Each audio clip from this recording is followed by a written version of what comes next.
afternoon, and welcome to the November 21st, 2023 meeting of the Greensboro City Council. We will be going into closed session and should return by 5:30. Mrs. Abusawaiter, do you have the motion? Yes, Madam Mayor. I move that the City Council adjourn to a closed session to establish the amount of compensation and other material terms of an employment contract, and to consider the qualifications, competence, performance, character, fitness, and conditions of employment of a public employee. Second. All in favor say aye. Aye. Opposed? All right. We should be back by 5:30. Thank you.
Welcome to Gate City Insider. I'm Rosemary Plyben. Did you resolve to get healthier in 2023?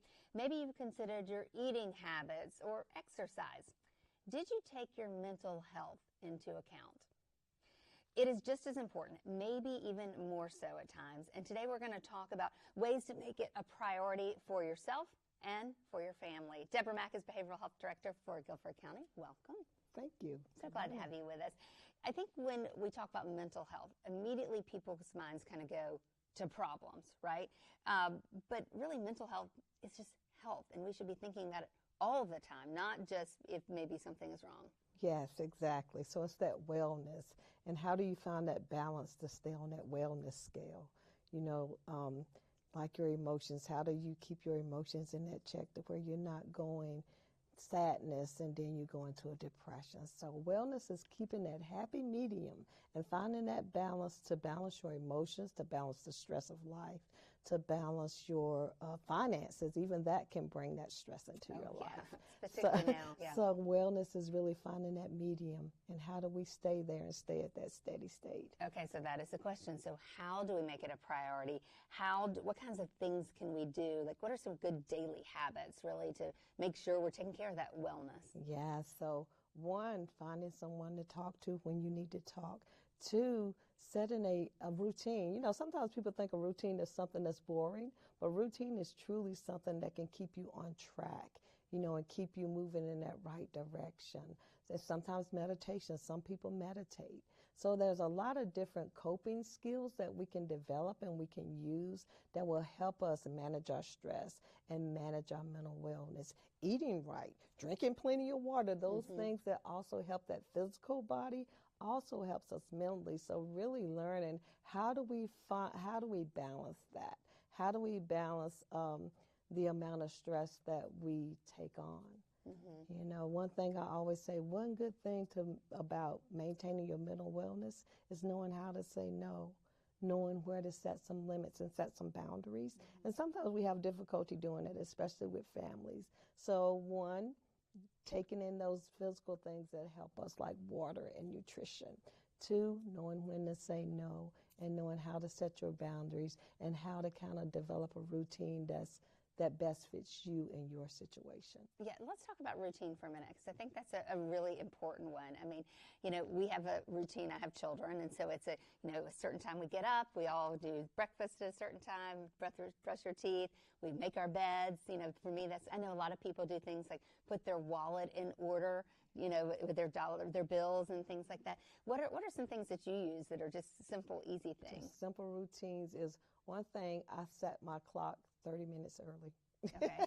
30 minutes before you have to go. Yes, okay. exactly. 30 minutes before I have to be there. And that allows for those interruptions, because interruptions may come, especially working in the mental health field. I like to set 30 minutes before an appointment because interruptions are going to come. Mm-hmm. So, preparing for those interruptions. So think about what amount of time you need to allow for interruptions and then add that time into it. And that way the interruptions don't stress you out so much. So that's one thing that I do. I kind of pad my time. I pad my routine with extra time. Right, but you have to be careful that you don't say, oh, I've got that extra 30 minutes. I'm going to hit the snooze button 3 times. Yes, because that is attractive at some mornings, especially on a rainy, cold morning like yeah, this. We've typically had a lot of these rainy, cold mornings recently. So we've been talking about wellness, but when is it time? How do you know you need to have a little checkup, or when you need to check in with somebody, or should you just be doing that on the regular? Yes.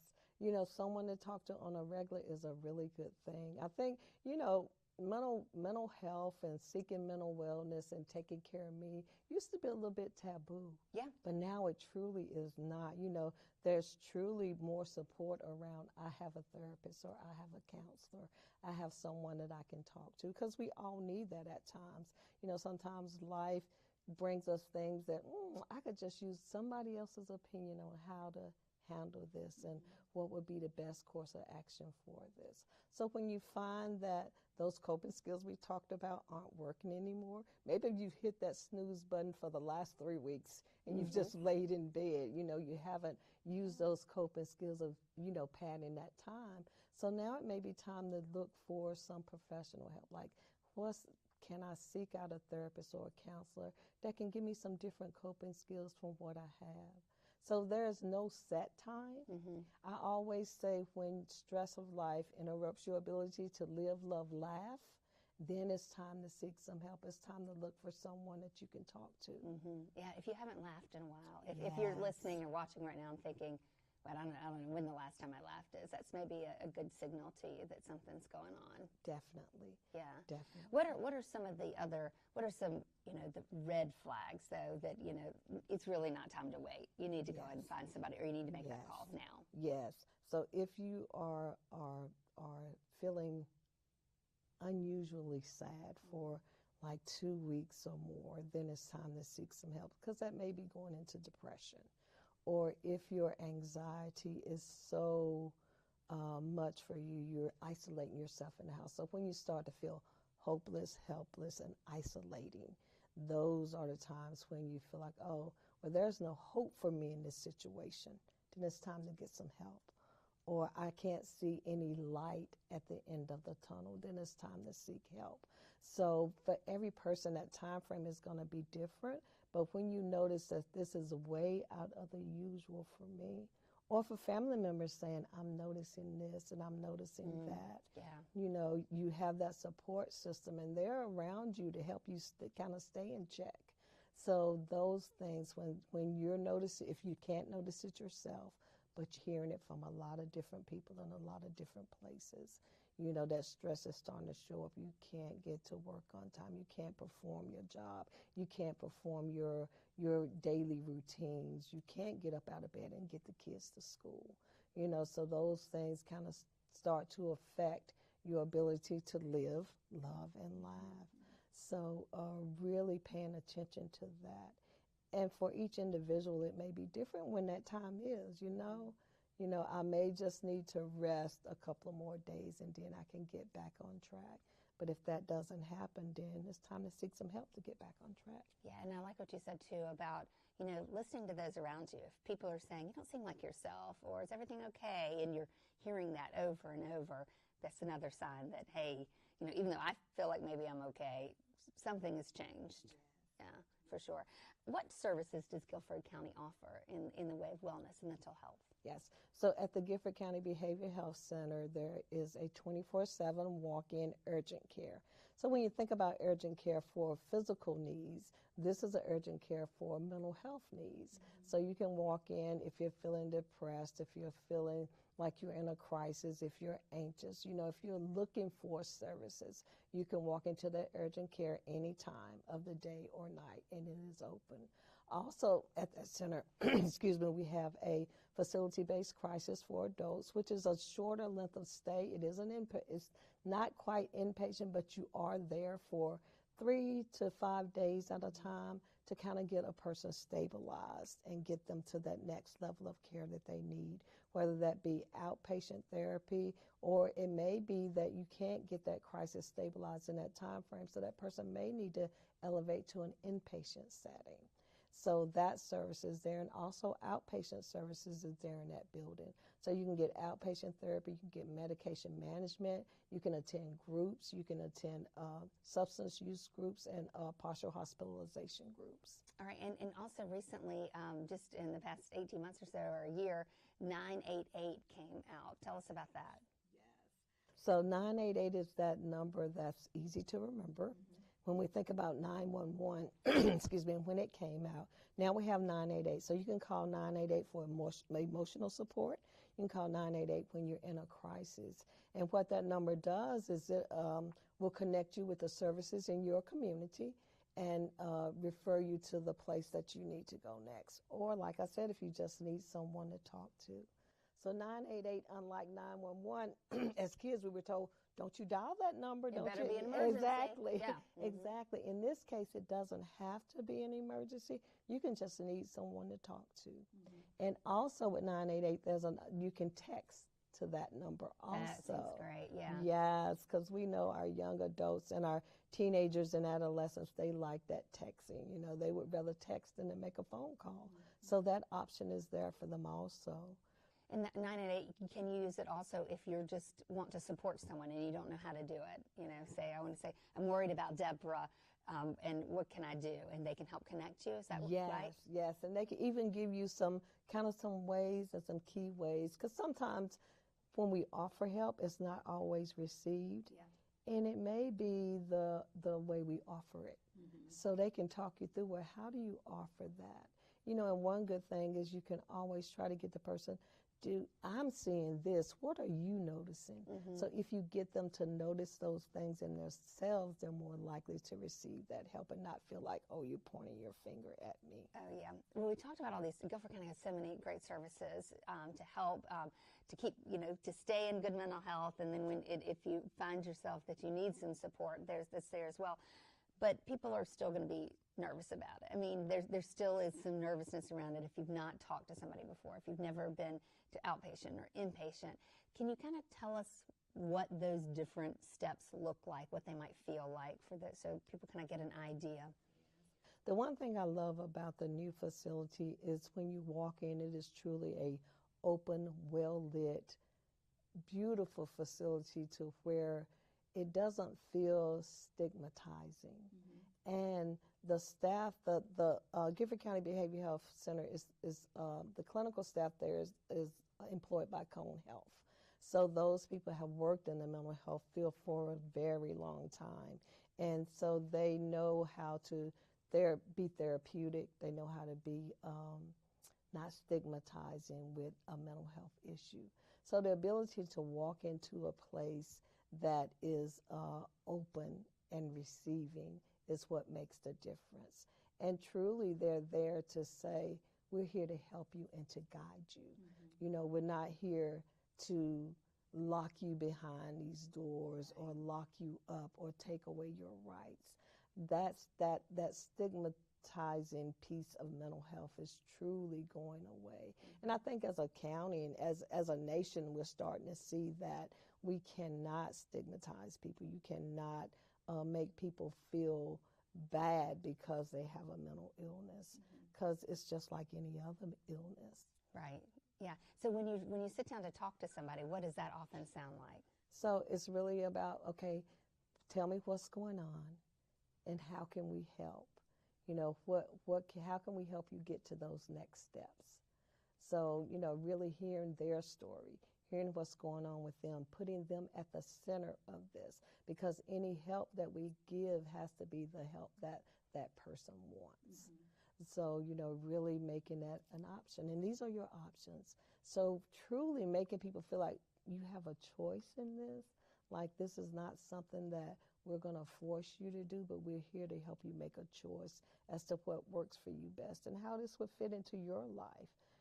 Because, there used to be a fear, well, if I go to a mental health hospital, maybe they're going to keep me there. Then what about my kids? How do I do this? How do I get that taken care of? So it's really considering the whole person, their support systems, and really helping them to the next step that they need to take. No one size fits all. Exactly. Yeah. Yeah. Well, and Deborah, I think that, just having you here, hearing your voice, hearing how you respond, that's kind of what it's like. I mean, you have somebody that is like Deborah, who's going to have this voice, this understanding, this listening, and that's what you're there to do. Yes. Yeah. Any one piece of advice you'd want to leave people with? I would say whenever you feel like you need some help, you should never be ashamed to ask for help. We all need help at some point in time. And, and Gifford County has put these services out here. It was built for the community. So the opportunity for the community to come and say, oh, hey, I can take advantage of this. So when you need help, ask. Yeah, it's here for it. That's what it's for. Deborah, thank you so much. We really appreciate it. Don't forget, once again, 988 is the number to connect you immediately to services close to you, close to your neighborhood, exactly what you need, help you through your next steps, or if you're talking to somebody, help you to talk to them through their next steps as well. Well, mental health doesn't start at 18, of course. Mental health care, I should say, doesn't start when someone turns 18. Children and adolescents need care just like adults. And when we come back, we're going to learn more about services available for young people right here in Guilford County. So stay with us.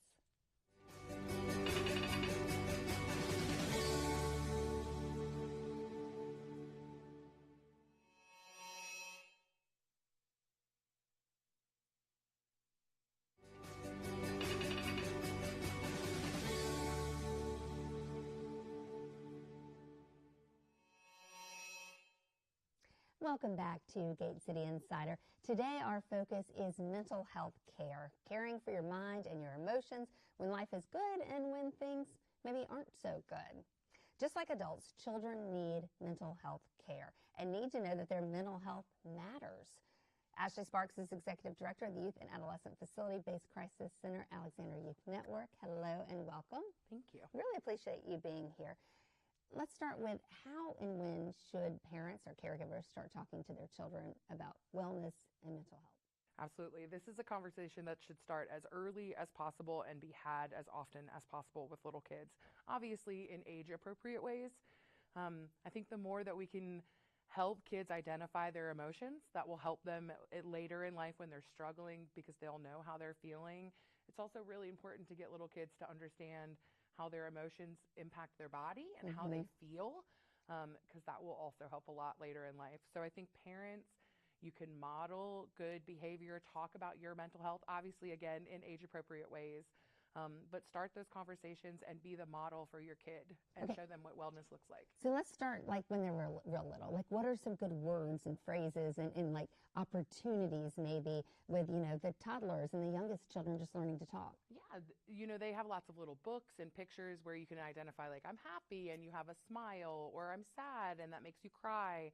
A lot of kids, especially in this day and age, anxiety, have stomach aches and things like that. So kind of connecting that it's not a physical illness, but actually something that their emotions are contributing to, even as a toddler, I think is really important. And then, of course, once you get into school, school-age children, right, they start facing lots of other emotions and then dealing with other children. Absolutely. And even in kindergarten nowadays, a lot of kindergarten teachers are incorporating mindfulness. So like being present in this moment with your body and the feelings.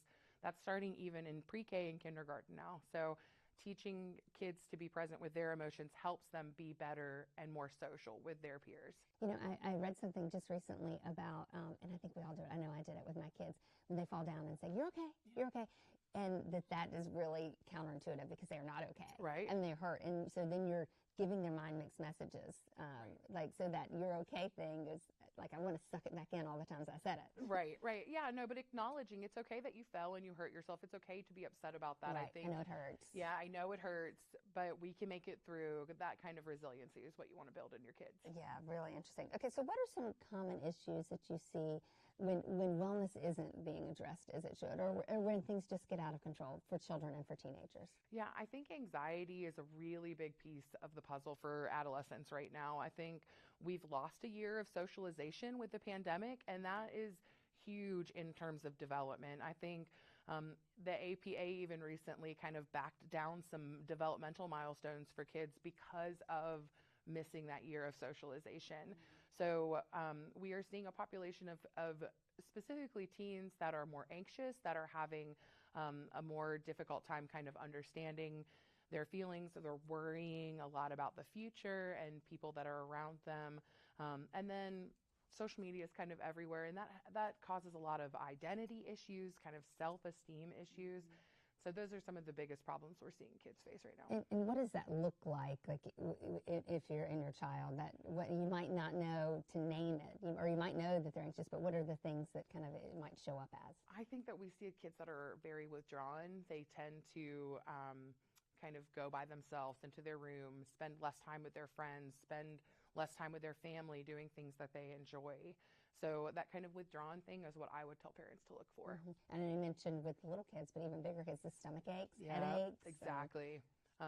Yeah, stomach aches, headaches, not wanting to go to school, just really having a loss of desire to do normal age-appropriate things or things that they once used to like doing. Those are kind of key indicators that something's going on. Yeah. So how do you know when it's time to do more to get help? I think if your child's behavior has changed in any kind of big ways where they don't want to be around people, they don't want to go to school, they don't want to do the things that they've enjoyed, that's usually a really big indicator for parents to be like, hey, do you want to go talk to somebody? And it doesn't have to be super intense in the levels of care like facility-based crisis provides, but you can start very small. Right. So that's what I would suggest. Okay, so how do you start very small, though, especially as a parent? Yeah. And, if you ask them and they're like, no, I'm good.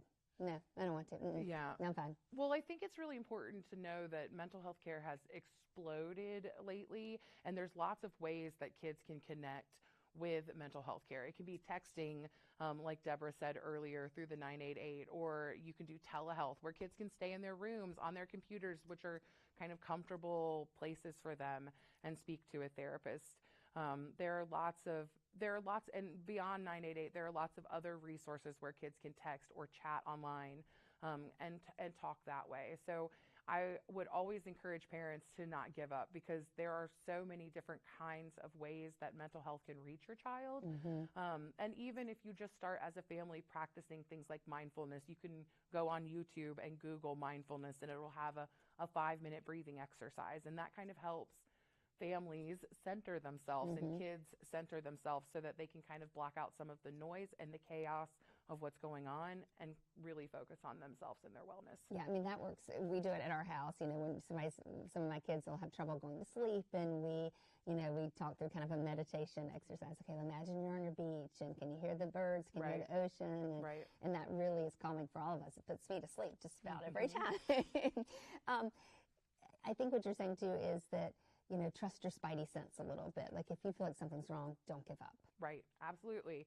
I mean, and mental health is something that even if something's not wrong and you seek help, it doesn't hurt anything. Right. So I think there's nothing to lose. And yes, I believe in parent spidey sense. Absolutely. Okay. So what services are available in Guilford County for children and teens? Absolutely. So Alexander Youth Network specifically has a full array of services. So it kind of starts in the outpatient world where that's where you can have telehealth, kind of talk to somebody on a computer or go into an office. But if those things don't work, there are things called community-based services, and there are lots of different kinds of those. But that's where you have a team of mental health professionals that kind of come into your family and work with not just your child, but your family too. Because I think that's an important thing for parents to understand. Sometimes when a child has mental illness, parents have to change how they do things and how they respond to things. And so the goal is to always try to keep the child in the home, in the community, out of kind of facility settings. But if it gets too much and your child it can't be safe in the home with their friends and with your family, there are options like facility-based crisis where a child can come and stay until they can keep themselves safe back at home. Okay, so talk through a little bit. I think there's probably a lot of questions wondering if my child sees a therapist, talks to a therapist, how much of a window do I as a parent or caregiver have into that? What's allowed? What do I need to know? And where's that balance? Yeah, so as a therapist, that is always one of the harder kind of balances to walk, because what the child and the therapist talk about is confidential and is private. I think it's really important to know that mental health workers will always loop parents in if it becomes something that's detrimentally impacting your child. I think there are a lot of ways to engage parents, and that mental health workers find a lot of ways to engage parents without betraying their child's confidence, but also saying, hey, so how does this work in the family? And kind of modifying things while still keeping the integrity of that confidential relationship, because it's really important for that child to feel confident that they can talk to someone and that it is private, and that they have that outlet. But it's equally as important to make parents aware of how things are impacting their child and things that they can change to make their child safe. So it's a balancing act, but I think that parents should trust that mental health workers will give them the information that they need. I feel like I know the answer to this, but I know a lot of parents are going to say, how long? How long does this take? How long till I see improvements in my child? I want this to be better, Is there a schedule? There really is not. And if I had any advice to give to any family that had a child that was struggling with mental illness, I would tell them that it's a slow process. Mental illness is something that will come back later in life too, as your life changes and as your experiences change. And what we try to do is give kids and families the tools necessary to kind of overcome the hurdles. And it is a very, very slow process. So I would again say, don't give up. If it's not working, absolutely talk to your treatment team about that. Like we said earlier, there are lots of different kinds of therapy. There are lots of different kinds of treatment. So I would encourage people to never give up, that there's always something else to try and to just keep on pushing through. Okay, we've talked about that there's so much more talk about mental health and wellness now than there ever was, but I think there is still some stigma. There's still nervousness. I think for a child to say somebody, no, I don't want to do that. That's not me. I'm fine. Right. I don't want anybody to know that I'm doing this. And maybe even for the parent to admit that there's something going on with their child, and maybe I'm not a good parent, or I've done something wrong, or what are they going to say about me? Right. So how do we kind of improve that? I think having transparent conversations with people, not just in your own family, but your friends, the people in your church, the people that you see regularly, having conversations about mental health is kind of how you reduce that stigma. When kids and families see that, oh my gosh, this is something that happens with lots of different kinds of people, they're more willing to engage in treatment and be transparent about it. We were talking earlier with Deborah about the urgent care for adults. Is there such thing for children too? So the urgent care for adults also serves children, but what Alexandria Youth Network provides is a child and adolescent facility-based crisis. So what we're doing is addressing acute, kind of in-the-moment safety concerns for children that can't keep themselves or other people around them safe. Ours is a little bit longer than the adult side because they're kids, and it kind of sometimes takes more time. So we keep kids for an average of 12 days and really help them and give them coping skills so that when they return home, even if they have overwhelming feelings, it's less of a safety risk because we've given them skills to kind of combat that. What do you want parents in watching most to understand about mental health care? I want parents to know that it's not necessarily something that's gone wrong, because I think that's what a lot of parents feel. The world is really hard right now, and kids are feeling that just as much as adults are.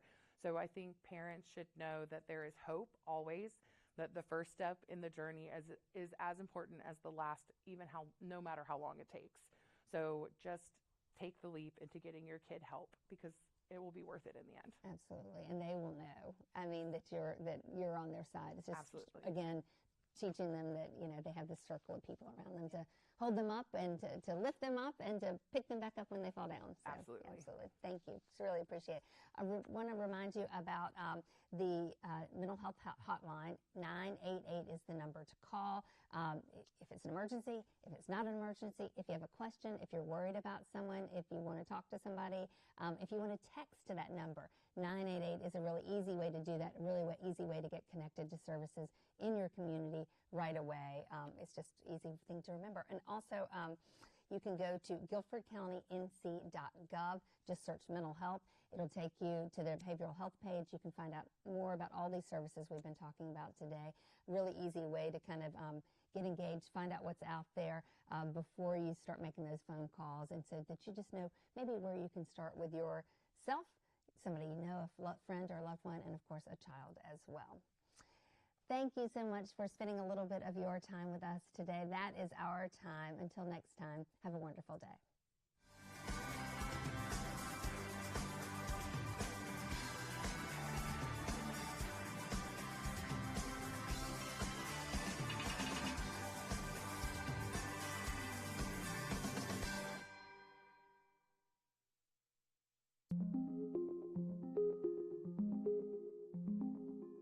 We are all aware of the importance of water and how it moves. From the highest points of land, it moves downstream, through streams and rivers, eventually making its way to the sea. Cities like ours collect and treat this resource so it can be used safely by all residents. But this water does not belong to us alone.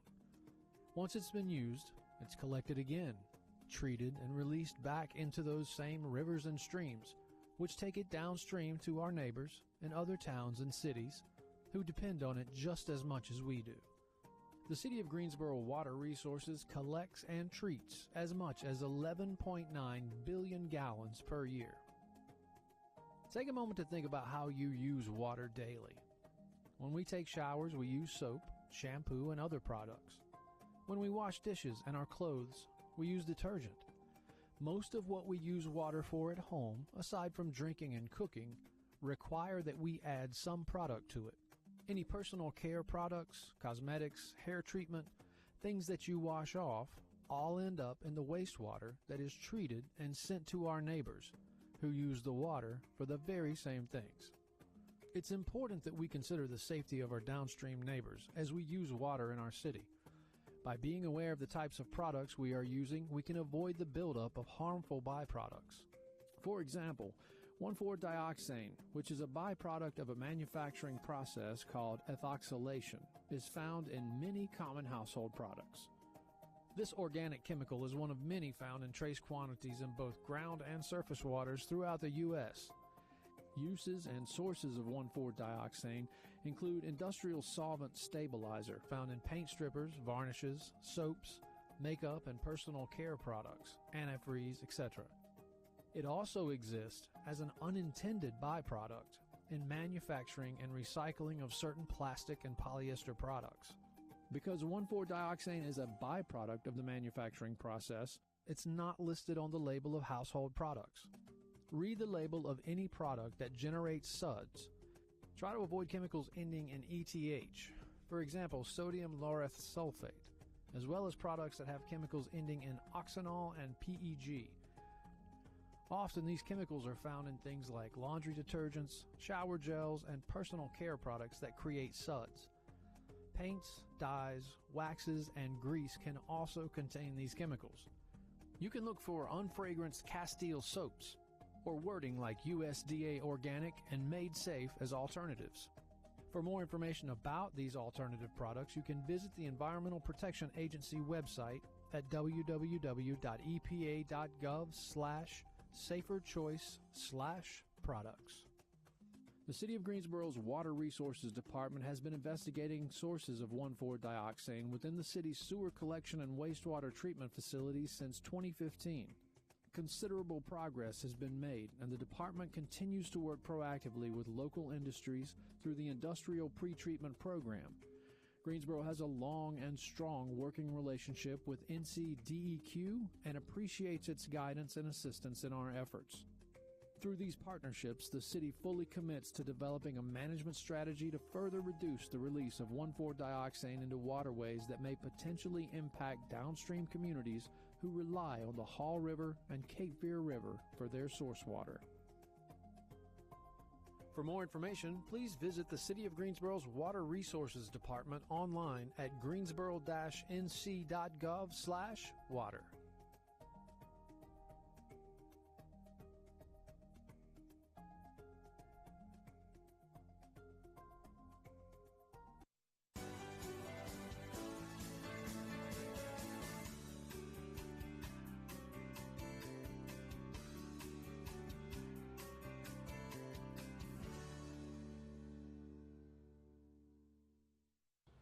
Welcome to this latest installment of Greensboro Business Profiles. I'm your host, Carla Banks. Join me as I feature a variety of business owners who choose to call Greensboro their home. It goes without saying, the small business community is critical to our local economy. Greensboro Business Profiles highlights their services and celebrates their contributions. Let's meet today's profile. Hello, my name is Antonina L. Griffin. I am the owner and founder of the Selfie Spot located right here in downtown Greensboro. So the concept for the Selfie Spot is to come in and literally pull out your cell phone and take selfies. So we have ring lights set up at each vignette or each room so the customers can put their cell phone on the ring light and capture their own selfie. However, we do have people that want to take more professional pictures, and they can pay for their photographer to come in as well and capture the moment. Also, if you're not comfortable with taking selfies, my daughters are here to accommodate you. So they would tell you to pose and turn this way and then do different boomerang. So it's the perfect job for a 20 and 22-year-old. They absolutely love it. People come in here and do TikToks. They get content for social media. You know, they get pictures for their website. So it's just a fun place to get content, have fun, take selfies, and of course, you definitely can bring your photographer. So I came up with the concept for the Selfie Spot simply by scrolling on social media, and I saw someone else with something very similar to this. So me and my daughters, my 20 and 22-year-old daughters, we took a trip to Atlanta. I went to Memphis to check out other selfie museums. And I was like, yeah, this is definitely something that I can do for my girls. And here we are, the Selfie Spot. They have always wanted to be entrepreneurs because I'm an entrepreneur. So they look at me and they definitely, I'm their first role model. And they're like, you know, it feels good to have a 20 and 22-year-old that says, I want to be like my mommy, right? So for them to say that and for them to try different things and different things didn't work and them learning from the mistakes that they made and then coming up with this concept, I couldn't have better business partners than my little best friends, my 20 and 22-year-old daughters. I definitely believe that this business is the foundation for my girls to just become the entrepreneurs that they desire. I'm real big on legacy building and leaving a legacy for my children and my children's children. And this right here is the perfect concept. They're already looking to expand this in different areas and their mind is just open. They're like, if my mama can do this for us, what more can we do? So definitely, it's definitely inspiring them to do other things in their entrepreneur life. The Selfie Spot opened on August the 7th. We have everybody, different type of genres of people coming in. Like I said, we've had 2 and 3-year-olds that run in here and jump in the ball pit. We've had sweet 16 birthday parties here. We had young girls that's 13 and had their birthday parties here, to older adults, younger adults. So everybody is definitely welcome to the Selfie Spot. I have older women, younger women, men. So it's not just for women. You know, a lot of people think I go to the Selfie Spot. Is this for girls? Is this for ladies? No, it's for all people. So we have men come in here and have fun taking selfies as well. And everybody have the same results. And that is, we had a blast. I'm coming back. I can't wait to share it with my friends. This was amazing. So I'm excited about the results. So everybody has to book online, whether you book in advance or walk in. So everything, no cash payment, so everything is online. And the only difference between a walk-in customer and someone that do it in advance, we only limit 20 people at a time per hour in here. So if you're coming with a large group and you're walking in, it's no guarantee that you will be able to visit us during that particular time. But if you book in advance, you can have the entire hour to yourself. If you're coming with groups, you can definitely book it that way. So that's the biggest difference. If you're coming by yourself, most likely you can just walk in that day. But if you're coming with friends and family and want a group, to ensure that we can accommodate you all at that particular hour, we ask that you book in advance. You can book your selfie experience at theselfiespotgso.com. You can also find us on Facebook at The Selfie Spot GSO, as well as Instagram and TikTok. All the same handle, The Selfie Spot GSO. And our main mission and our motto is for everybody to simply believe in your selfie. I hope you enjoyed meeting today's business profile. If you are a business owner who would like to be featured, or you want to nominate someone for Greensboro Business Profiles, send me an email. I look forward to hearing from you and spotlighting our next business profile.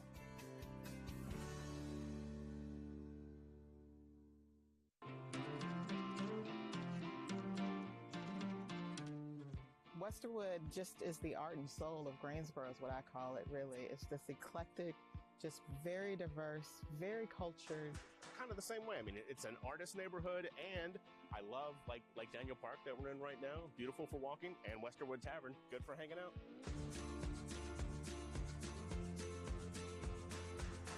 My name is Natalie Miller. I'm the owner of the historic Magnolia House in Greensboro, North Carolina. Moved back to take on the family business and to carry on the legacy and do the important work of sharing the historic Magnolia House's narrative and all of the other African American sites here in the area. I'm Tal Blevins. I'm the owner of Machete Restaurant here in Greensboro, and previously I spent 20 years as a tech journalist in San Francisco. Greensboro really offered us the opportunity to start our own business because it had a lower cost of living, and it also had a lot of open retail area for us to be able to look at. We started as a pop-up out of our house just to kind of test our concept for Machete Restaurant, and then we were able to find a space and we were able to kind of live our dream. What's really awesome that I was really impressed by when I first moved here to the Westerwood neighborhood, we have this annual event where all of the neighbors are invited to showcase their art on the porch. And you go to these people's houses and you see what they do outside of their 9-to-5 selves, and it's amazing. So when we were looking for houses in Greensboro and we were driving around Westerwood neighborhood, we love the different architectural styles here. We have a 1920s arts and crafts house, which has got a lot of character, which is something we wanted. We have fantastic neighbors, so it just had all the amenities that we wanted, as well as being close to downtown, too.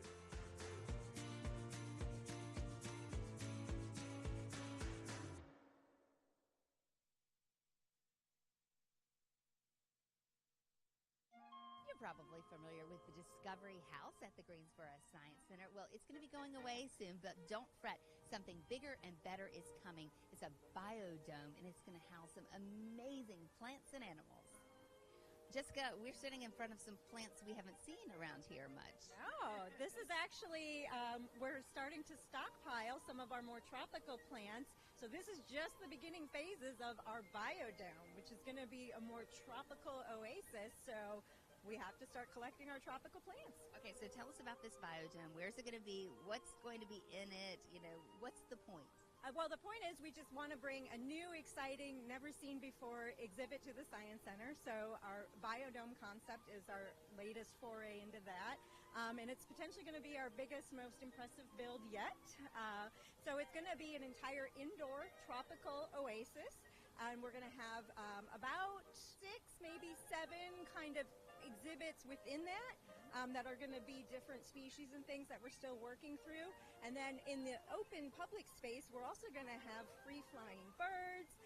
We're going to maybe have some bats and then we're going to have a sloth, maybe more. The sloth, or a sloth, is already here at the Greensboro Science Center. You can already visit with her, right? Yes, we can. So we've kind of joked that it actually takes a long time to get a sloth. So, I mean, like, they're slow for everything. So we actually had already been on a wait list trying to get one actually for the last 3 years, because we had wanted to have one originally in our aquarium space. And so we finally got the one that was placed for us, and so we weren't going to turn it down and wait at this point. So we're like, we're going to take it, we're ready, and then we'll just move her to the biodome when that's ready. Her name is Indy, and she came from not too far away. Nope. So she was born at the Brevard Zoo, and she's just a little bit over 2 years old, so she's still young, and hopefully will be with us a long time. Okay, and we get to see her eating sometimes, and she moves a little bit quicker than people might think she would move. They can. When they decide to get up and be active, she's actually really curious. She likes to explore her environment. We know that they do go swimming. We haven't seen that with her particularly, but when we've had other sloths in other places, you'll see them wet. Like, they do enjoy swimming, so they go down on the ground. They can do some really interesting things. What's most interesting to you about the sloth? Probably just their whole system for eating. They have a really weird, metabolism. It's really slow, so, how we process foods and eat, is so different for them, and they eat really interesting things, so they're just very, almost prehistoric in a way, they're very ancient with some of their biological systems. Very beautiful. She's a two-toed sloth, is that right? Yep. And there are also three-toed sloths. Can you tell us the difference other than the toes? That's the big one, is the two-toed. Similarly, they're body-wise, they look pretty similar. I do believe the lines, which is the two-toed, is bigger, a little bit more robust than three-toeds are also called Hoffmans, which my last name, but I didn't get the Hoffmans, but so I think body size is another indicator. They have those faces that just draw you in. I mean, they really do. It's just the personality all over them. Yeah. Oh, my God. And she's got such an engaging personality already, so we're really excited. We do hope to have sloth encounter programs when we do have the biodome set up. We're going to build to have it be really public friendly, and so she's going to be a great candidate for that when we're ready to go with those programs. Oh, we can tell by just watching her eat, for sure. And you can see her right now in the aquarium space at the Greensboro Science Center. So we have our original Amazon exhibit that is in the aquarium that was part of our original build. We do hope to move basically that entire kind of exhibit. We're building this big new tropical oasis. Of course we want to put Amazon in there. So we hope to actually move all of those animals into that new space. And so she would definitely be a part of that. But it was just a perfect natural exhibit for her to live in right now. So she's with our TT monkeys and our tamarins and our Amazon fish and our freshwater rays. So it's a really nice space for her to kind of hang out for a couple of years. Yeah, to get used to things, to get the lay of the land, and she'll be like the old mom when everybody else comes into the new biodome. So we can hear a little bit of construction happening and moving. We're gonna, as we visit the Science Center, we're gonna see dirt moving, things coming down, things going up. Can you tell us where we should look out and where we can watch it grow? So if you're familiar with our outside zoo, as soon as you come out the doors that are take you right into the entrance to the zoo, there's that plaza. Really starting from that entry plaza and then working your way to the right where it was our building called Discovery House where we had small animals. That's the whole site that's going to be demolished for the new biodome build. So we've already made some movements. Our Nile crocodile, we actually already had to move out because it's going to impact the exhibit that was his. So that's going to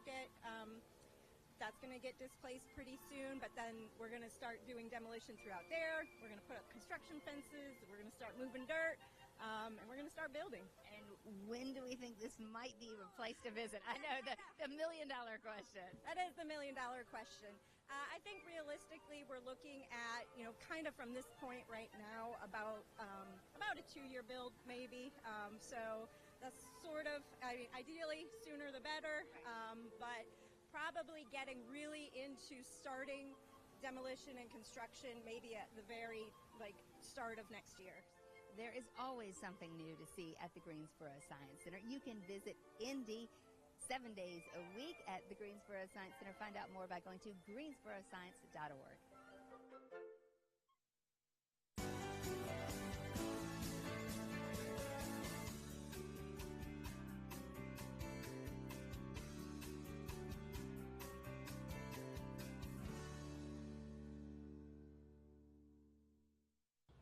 Welcome to this latest installment of Greensboro Business Profiles. I'm your host, Carla Banks.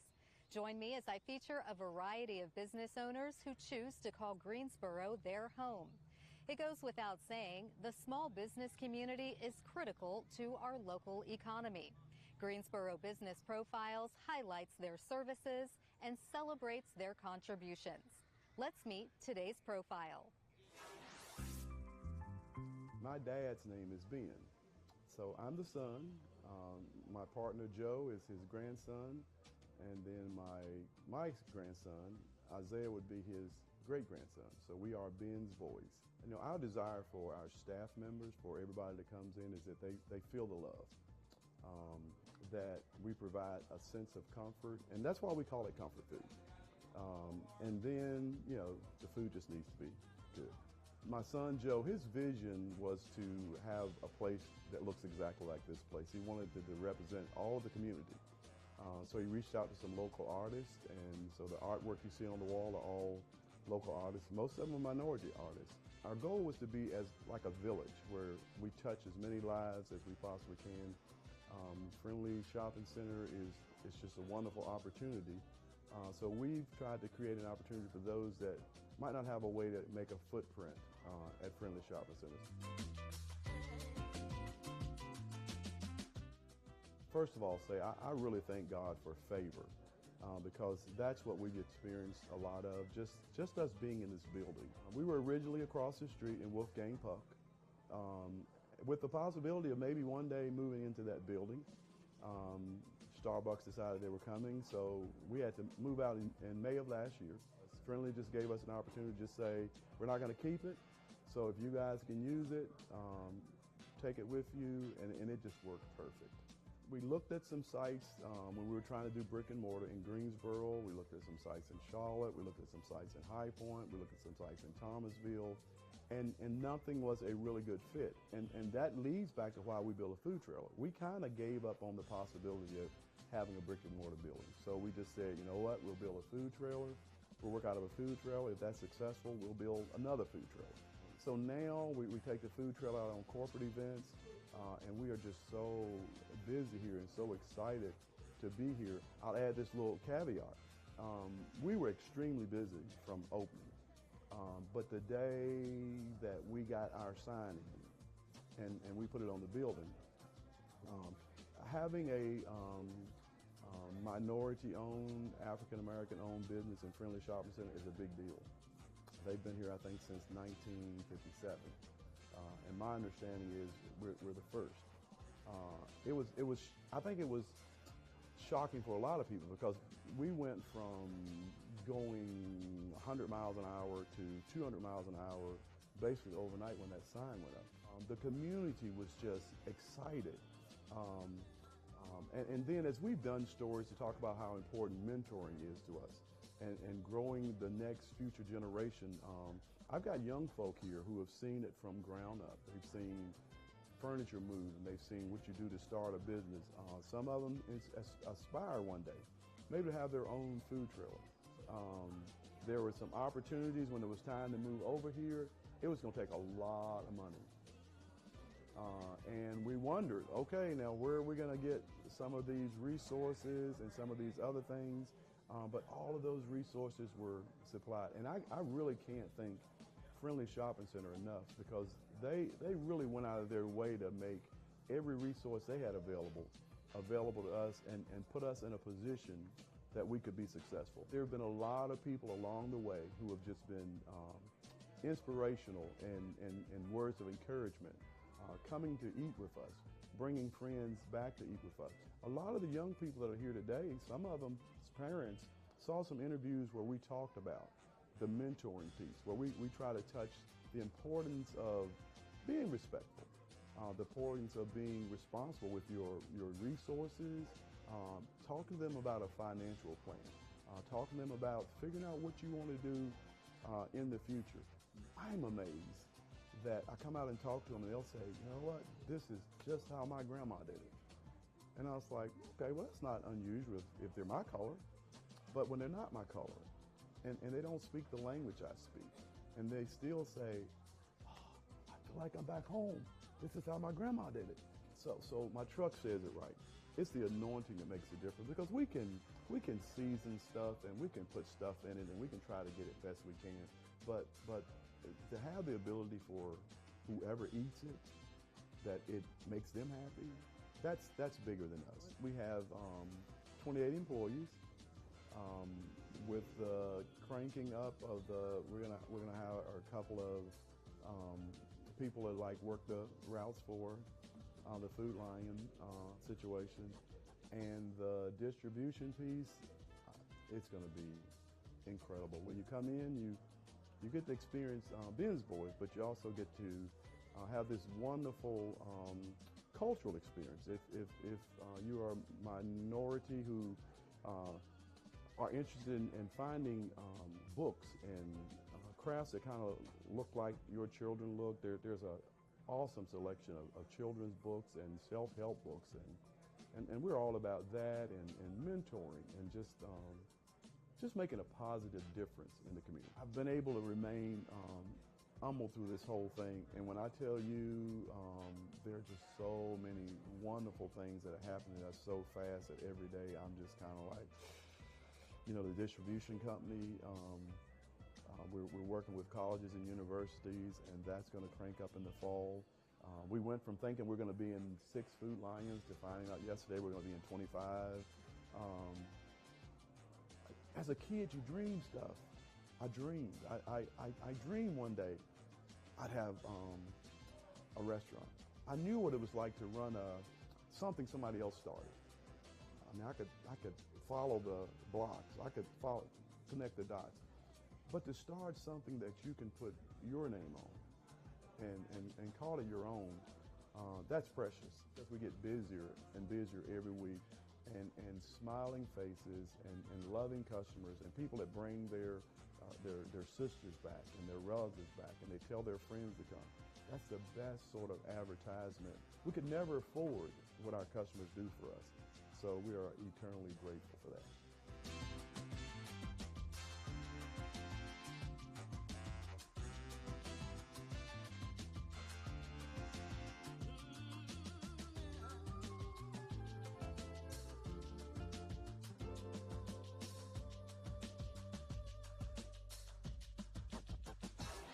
I hope you enjoyed meeting today's business profile. If you are a business owner who would like to be featured, or you want to nominate someone for Greensboro Business Profiles, send me an email. I look forward to hearing from you and spotlighting our next business profile.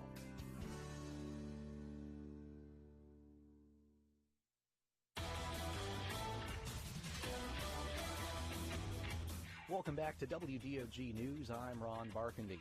While each and every one of us loves our outside time, it's important that our humans know how to take care of us. Because, let's face it, there is just too much to lick, see, and sniff for us to pay attention to our safety. Am I right? Am I right? Let's go right into the field with our reporter Veronica Lickingstone for the sniff on how to make sure your human is trail ready. Veronica?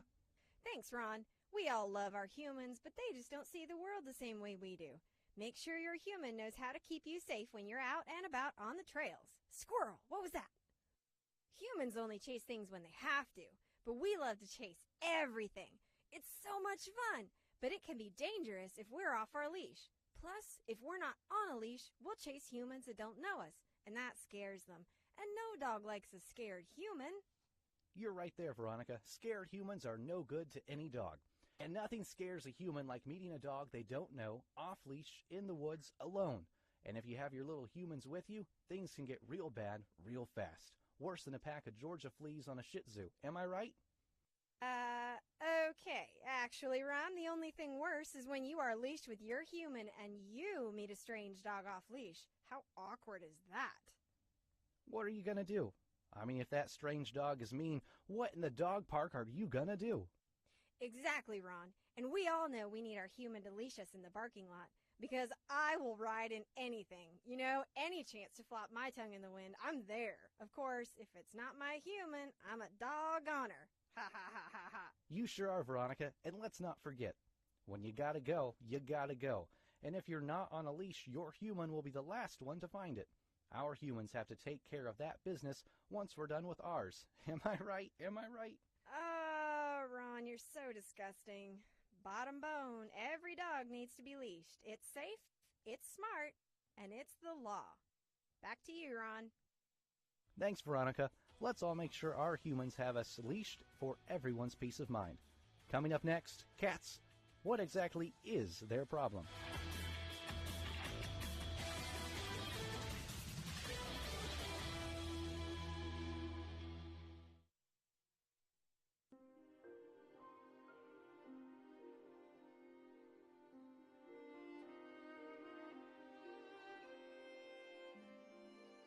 Before you start, I want to tell you what's different about the way that I'm looking at lynching.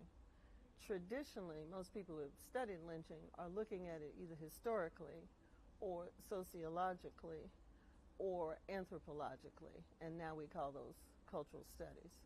But in the beginning, when people were challenging lynch law, those were sociologists, and so they are most interested in counting, right? How many people got killed, how many people were hanged, how many people were shot, how many people were dragged behind the car, what county were they in, what state were they in. Those are the kinds of demographics that sociologists frequently concern themselves with. Historians want to tell you what happened, but I take the distinction that history is not what happened, it is what was said to have happened. And what was said to have happened is going to come from a cultural perspective. So if you're an Anglo-centric person, you're going to see what happened as a challenge to authority, for example. You'll be concerned with what white men are doing, for example. You're interested in how power is seized or perpetuated or thwarted even. If you are looking at this from some other kind of perspective, and in this case, I'm looking at it from a literary perspective, I am a cultural critic, and a cultural critic looks at the way that narrative constructs reality. I was looking for these lynching narratives for 20 years. I started out in 2000 when Toni Morrison published Paradise, and the novel starts with the words, "They kill the white girl first. With the rest, they can take their time." And it's about a black lynch mob. And I'm like, oh, she's being metaphoric. There are no black lynch mobs. So I go through the book and I'm trying to see how she has created, she's appropriating this metaphor and using it for her own intentional purposes. Au contraire, a year later I realized, oh, there were black lynch mobs. Black people lynched, everybody lynched. But if I want to be all powerful, I got to say, I'm the only one that lynched. Lynching proves my authority. If I can come in here and kill you, then I have authority, right? If you can come in here and kill somebody, something's wrong. There's no such thing as that. And so black lynch mobs get written out the record. How can all these people have been talking about lynch mobs since 1889 when Ida B. Wells publishes the Red Record and nobody mentions black lynch mobs? Wouldn't that have been front page news somewhere? And let me really take your hat. South Carolina, a black lynch mob lynches a white man with the impunity of his community. The community's like, yeah, he needed lynching. We ain't gonna stop you. Y'all go ahead and lynch him. Right? Who's ever heard of that? These are the kinds of things that don't get told when you control what narratives people are exposed to. Originally, lynching was defined as an extra-legal murder by 3 or more people who were acting in the place of a justice system. And in that way, that would include vigilantes. It kind of morphs a little bit after that into people who are acting in service to culture and tradition, which is to say whiteness, okay? I don't want to talk about those categories because the minute you talk about categories, you're eliminating other things that might also belong in there, right? And so I want to, another thing that American education does is to teach you to categorize, right? To analyze and classify. You're always putting things into columns. Before you said lynching and everybody thought was one of your things, you said hanging. Mm-hmm. Lynching does not mean hanging. Lynching, you don't even have to die. You owe it to yourself to die because you're going to be wrong every day after that. But you don't have to die, right? And so everybody's interested in expanding what that is. But they expand it pretty much all in the same way. They tell about lynching incidents. So in the beginning, they're counting the number of black people who have been murdered. And if you look up lynching statistics now, you're going to find out there's like 4,763 people who were murdered between these eras. Well, if you started at some other point, you'd have a different number. If you counted people who weren't black, who weren't living on the East Coast, and we know that the East Coast is America, right? When you talk about America, you talk about the East Coast. Nobody knows anything about the rest of the country except California, right? There's the East Coast and there's California and all those places in between. We don't care about them. We don't know who's dying. We don't know who's living. And what difference does it make anyway? And so that number is trash. They have been killing people since they got off the Nina, the Pinta, and the Santa Maria. Okay, anybody that ran across that got in the way of making money had to go. I'm going to make it that simple that it was about the money. Lynching becomes an entrepreneurial opportunity. And it's one of the distractions we have is that we're always talking about it in terms of racial hatred. And certainly racial hatred is a function of it. But people are making money. These newspapers make money. It's like sweeps week. You know, every time they can change the story. So you have like a newspaper in a place that'll have a daily. And now because there's been an incident and there's the threat of a lynching, you may have 3 or 4 versions of that paper come out in the same day, every day until that crime is atoned for. So people can make money that way. Just like now, they'll take all of that and write a book, and now they're going to make, well, you don't make a lot of money off of writing books then or now because people don't read. And in those days, people couldn't read. But there was still money to be made. If you had a spectacle lynching and 10,000 people show up in your town like they did in Paris, Texas, those people have to eat. Some of them have to sleep. They have to get there. You're selling cars, train seats, gasoline, food, drink, shotgun shells, rope, lumber for the scaffold. And then they would take whatever was left of the desecrated body and sell those parts for money. One thing that turns W.B. Du Bois into the firebrand he becomes is seeing the knuckles of an executed, lynched man in the store window as he's walking by in Atlanta, and that turns the train around for him. I started in the 19th century after reading about 2,000 narratives and books because even the word lynching comes from the Revolutionary era. That's from this military person who was named Lynch, and they named lynching for him. So how could it start in the Revolutionary era and then jump to 1880? During segregation, right, when we were forced to live to ourselves somewhere else, we were able to practice an Afrocentric worldview, even though we lived in a world that was run and ruled by Anglo-centric people. But once we became integrated and let's just take it all the way, went to the schools, lived in the neighborhoods, ate the food, all of those things pitched us across the line into an Anglo-centric existence that is in conflict with our Afrocentric existential makeup.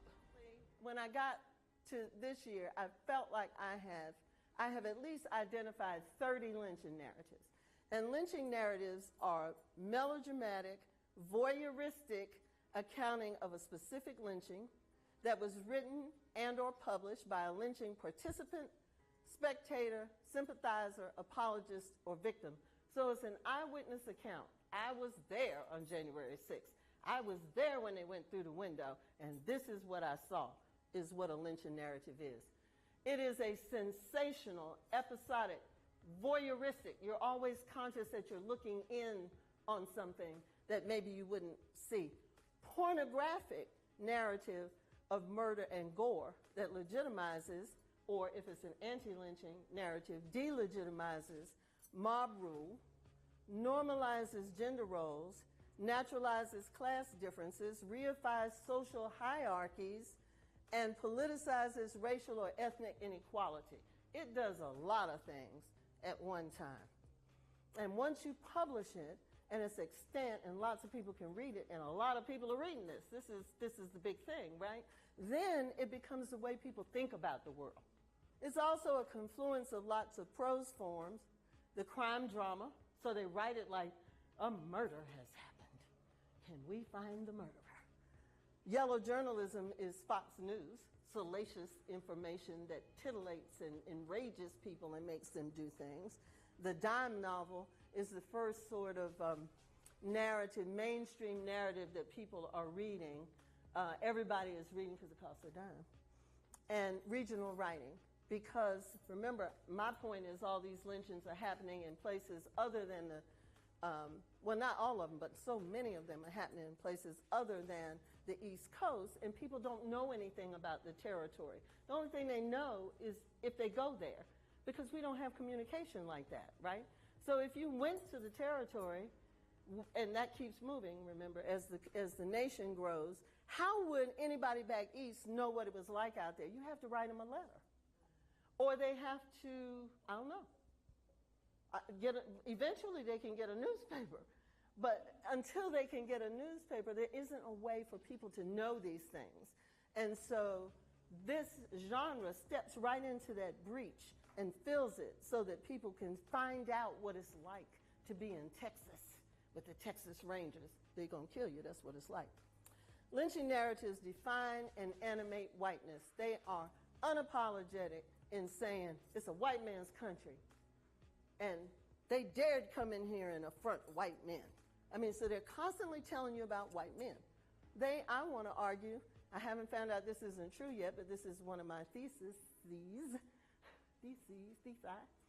is that they are literally making whiteness into a thing. Prior to this, people are French, they're Portuguese, they're Italian, right? They're from England, they're from Germany, they're Catholics, they're Jews, they're from Central or South America, but they're not white people. White people don't exist as white people till the 19th century.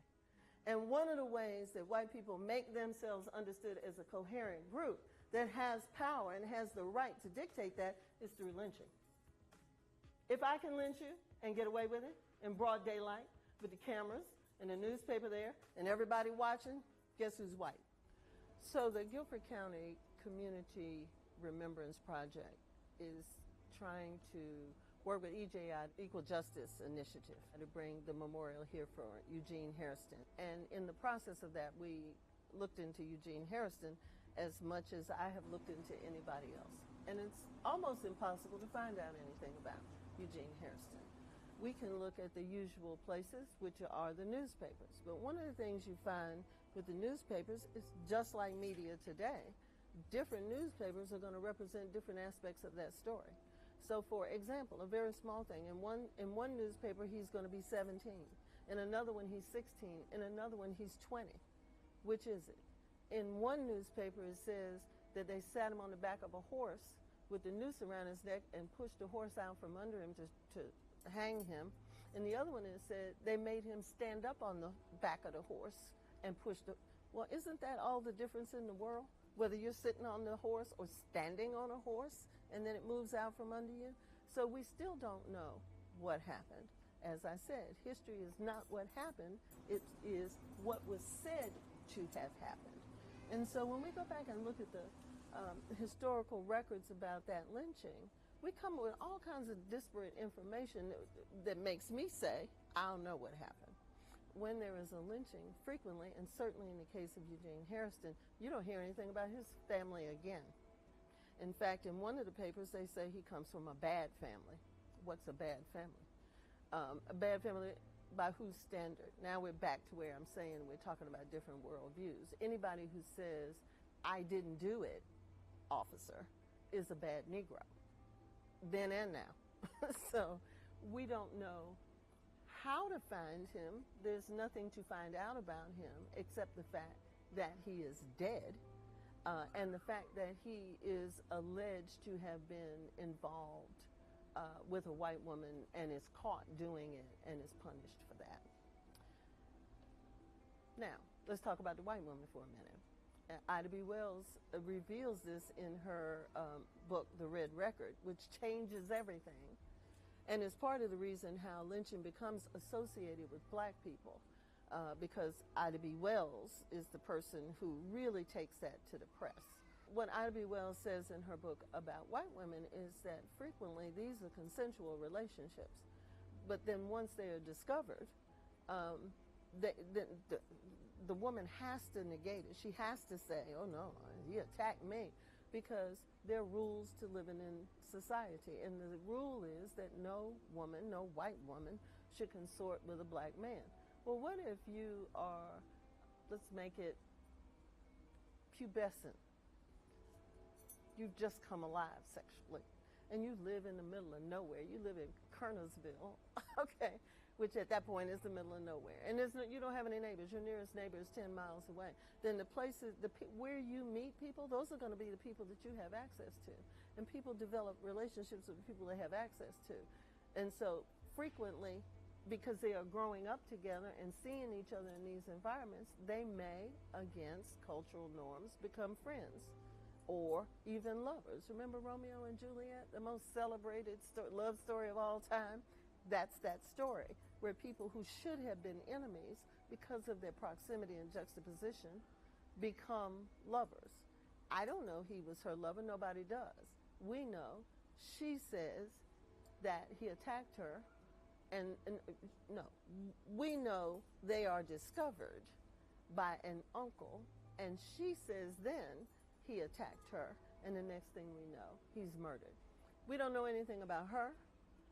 We don't know anything about the person killed, because it doesn't matter. What matters in history and time is the symbolism of what happened to both of them.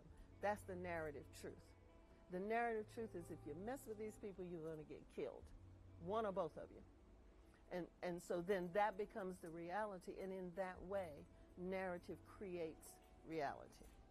If you read lynching narratives and news reports, you would believe that this is the reason, that they are protecting hearth and home. And what you find, what I have found, rather, is that these lynch mobs operated very much like the mob did on January 6th, where they are operating on behalf of another entity, right? That somebody sets them on these people as a way of paying them off to be satisfied with their base condition, right? So you have people who feel all disenfranchised, and then you got Mexicans coming in here taking their jobs, and you got black people trying to live on their block, and, you know, all these terrible things that are happening. And so then someone loosens them on the world where they get to get justice according to the way that they do, as a way of making them calm down and stop being a problem back to the hegemony. And the hegemony gets to advance its own politics at the same time. So almost in many, many, many cases of lynching events, it's not even about a crime. There may not have been a crime, and certainly the person that's murdered may not have been the culprit, because it doesn't matter who the culprit is. I just need to lynch somebody right now. So one of the things I discovered that it was mind-boggling to me, that I had no idea of when I first started, because these books hadn't been written, is the ways that these robber barons, because remember, this is the period when robber barons are coming out. And so you've got steel, you've got mining, you've got timber, you've got railroads, you've got newspapers. These people, the capitalist order, can't function without low or cheap or free labor. Cheap or free labor is the keystone to capitalism, right? So if you work in Walmart, you're not going to get 40 hours. You're going to get 38 hours because we're not paying you full time and giving you benefits, right? And so the best way to keep that group working, because they're frustrated, they're pissed off. What do you mean I'm not going to get but $2? And you're paying these Chinese people 25 cents. How dare you pay them 25 cents?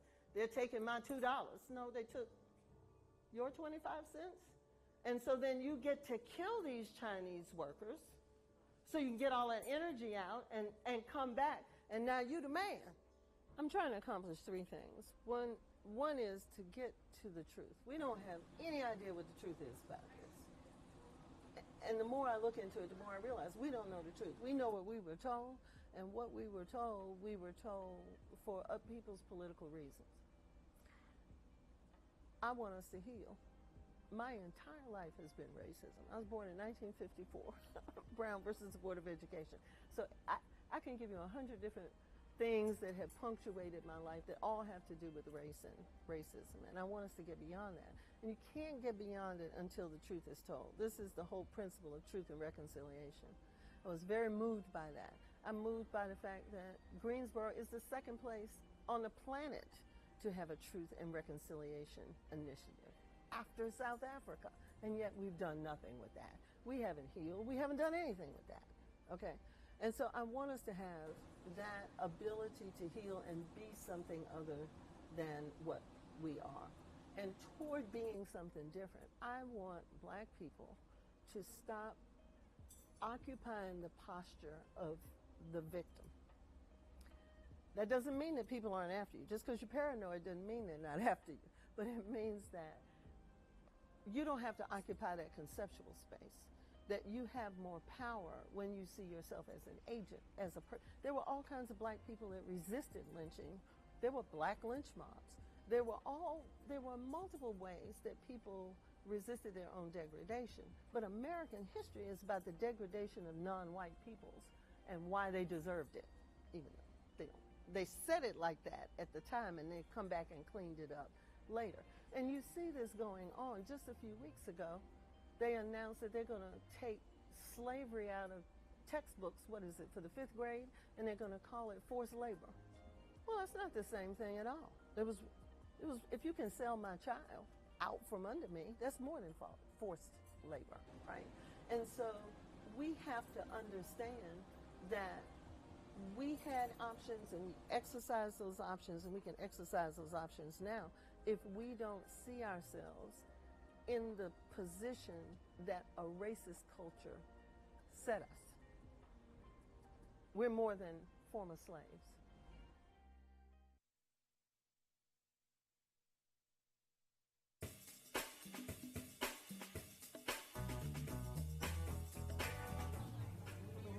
I'm a Starship delivery robot. And this Starship delivery robot is one of 50 roaming North Carolina A&T's campus, delivering food to hungry scholars. So, Jesse, what is Starship? Well, Starship is a delivery service. We mostly work with campuses here in the U.S., and basically we just take food from our vendors, like Pavo's here, and deliver it to our customers on campus, the students, the staff, the faculty. And it's meant to be very convenient, very cost effective. And so far it's been very well received. So how does it work? Well, you download the app and you have a selection of merchants on that app. You tell the robot where to go after you've placed your order. And the robot comes straight to you. You unlock it with your phone, go about your day. Okay, so explain exactly how it works. The student does the order on the phone, and then what happens? Yep, so all of our restaurants are on the app, and they will go to, let's say, for instance, Starbucks. They'll go in, they'll order what they want. That order goes to the back of the house in that restaurant. We fulfill it, and then we have more or less a cell phone. We take it out to the robot. We drop the order in. There's a barcode that's on the robot. We scan it with that phone. It'll lock the lid, and then it goes off to where it was ordered from. Once the student gets it, or anyone on our campus, they have a barcode on their cell phone. They scan the robot, it unlocks, they take their order out, and the robot's on its way. And back to fulfill another order. Back for another order.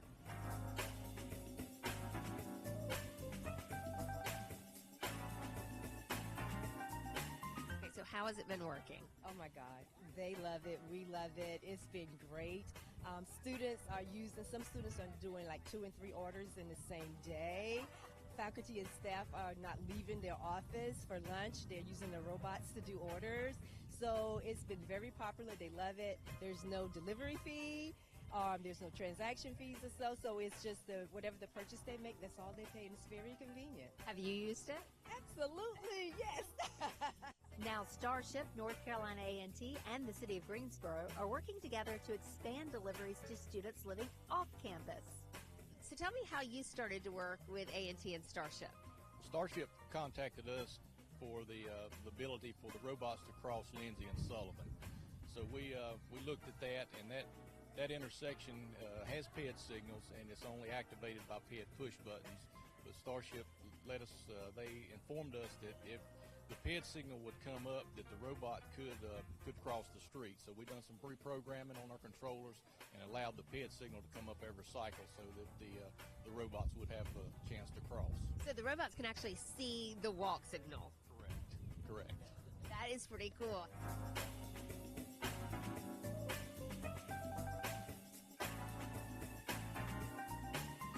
For them to first be on campus and now to be expanding outside of campus, what is that like? Oh my gosh. With the expansion, you just don't know how much excitement that has brought to our students living in the apartments with at the Aggie Point. They are looking forward to it because one of the things the students say, okay, if you're on campus, you get more advantages and you have more opportunities for things. So what we're doing is bringing it to them, and they're going to enjoy it. They're going to love it.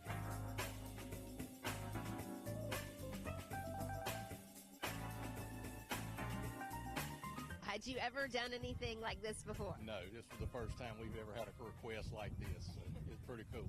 So what is it like to see robots wandering the streets of Greensboro? Well, it's just out here on the campus, it's pretty wild and pretty neat.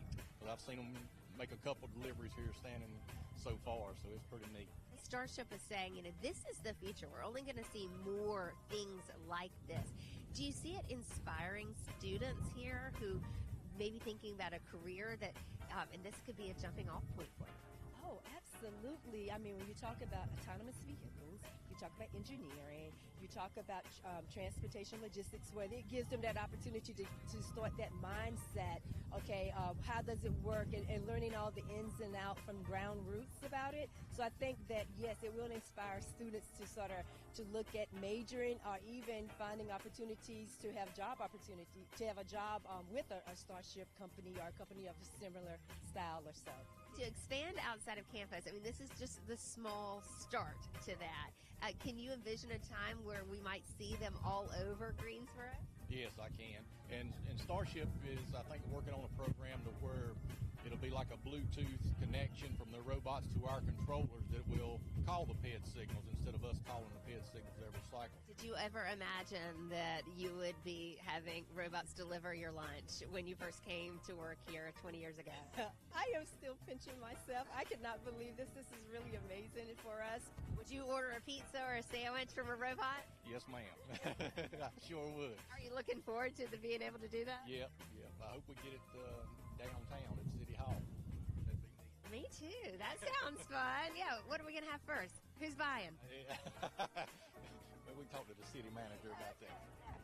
Starship robots will start making off-campus deliveries in August of 2022, and in the future, you may see more of them expanding their footprint in Greensboro.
Welcome back. I need a motion to return into closed session. Motion. Open session. Motion to return to open session.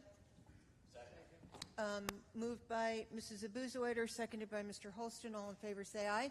Aye. Opposed? And that passes 8-0. Can I have a motion to just excuse Mrs. Hightower till she comes back in? Moved by Mr. Holston, seconded by Mrs. Abuzawader. All in favor say aye. Aye. Aye. Passes 8-0. Thank you. Bear with me 1 minute. We are in the Katie Dorset Council Chamber. People wishing to speak must sign up by 6 o'clock. By using the Q-Minder kiosk just outside the council door, please see the courier for assistance. I would like everybody to know that Councilwoman Nancy Hoffman is attending by Zoom. Please silence any electronic devices. If you must make or receive a phone call, kindly do so from outside the chamber. We will begin tonight's meeting with a moment of silence, and there are a number of people I want to bring to our attention. And the first is Mary Kay's nephew. He lives in Gaza, and unfortunately he was killed. Would you like to say something about your nephew? Just that, he was an employee of the United Nations.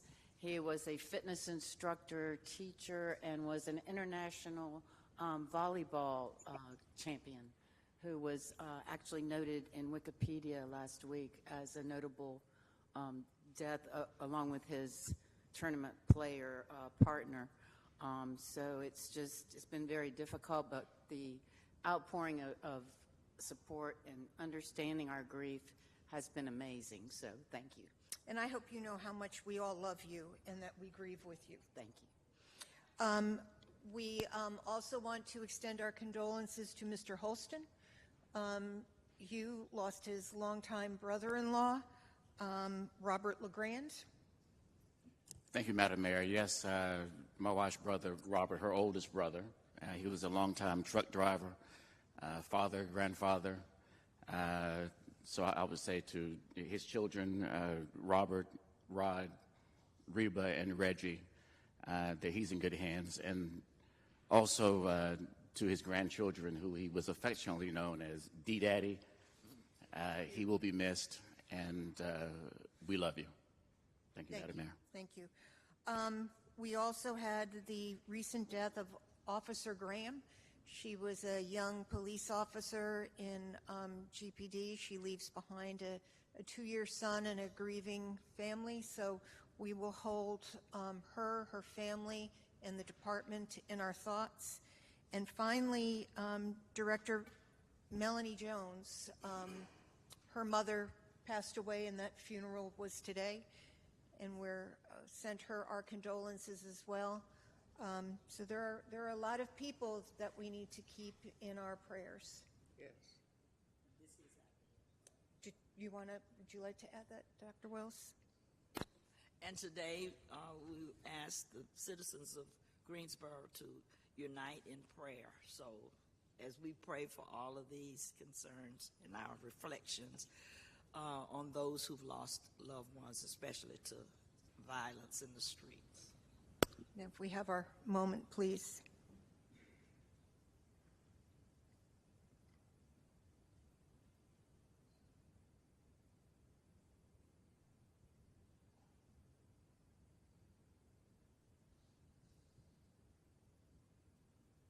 Thank you. We are going to do the Pledge of Allegiance next.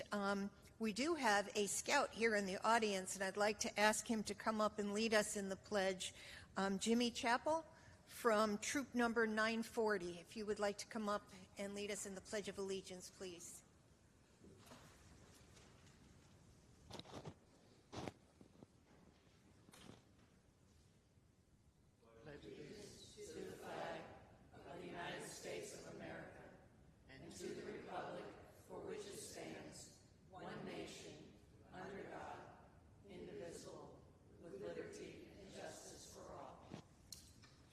Thank you for sitting in with us tonight. We hope that you'll find the meeting very interesting. The City of Greensboro is committed to promoting an environment that is free of discrimination, bias, and bullying. In order to maintain a safe space for all speakers, members of the audience and speakers from the podium who intentionally disrupt the meeting or ridicule other speakers will be given a warning, and if unheeded, they will be removed from the meeting. That person will be suspended from in-person participation for the next 3 months. In order to preserve their right to free speech, they can attend virtually by Zoom, phone, or email. It is the goal of the City Council that this chamber is a welcoming space and that residents feel empowered to bring issues of concern before their elected officials. Speakers are allotted 3 minutes for comments on specific agenda items. Zoning matters allow for a 15-minute presentation, both for and against the rezoning, and a 5-minute rebuttal. The City of Greensboro is committed to promoting an environment that is free of discrimination, bias, and bullying. Zoom participants are requested to mute their microphones until they are called upon to speak. Let's see, since Mrs. Hoffman is the only Zoom participant, we can probably dispose of that for the moment. We do have a consent agenda for items G1 through G31, which are a grouping of agenda items that are voted on with one single vote to expedite what are believed to be routine and non-controversial items. Any council member may withdraw an item from the consent agenda due to a conflict of interest or for the purpose of voting no. Items removed from the consent agenda for discussion will be placed on the December 19th City Council business agenda. This meeting does include closed captioning. Depending on the length of tonight's meeting, we may take a short recess around 7:30. I'm going to kind of go off script a little bit. I've been asked to read a proclamation. I know we don't normally do proclamations at City Council meetings. Whereas the Greensboro City Council formally recognizes the Greensboro Coliseum Complex as hosting the 50th Annual Craftsman Christmas Classic Arts and Crafts Festival, November 24th through the 26th, 2023. Whereas the Craftsman Christmas Classic was founded 50 years ago by the Gilmores to create a nationwide family of artists, craftsmen, to stage indoor festivals showcasing their original works and to interact one-on-one with the public.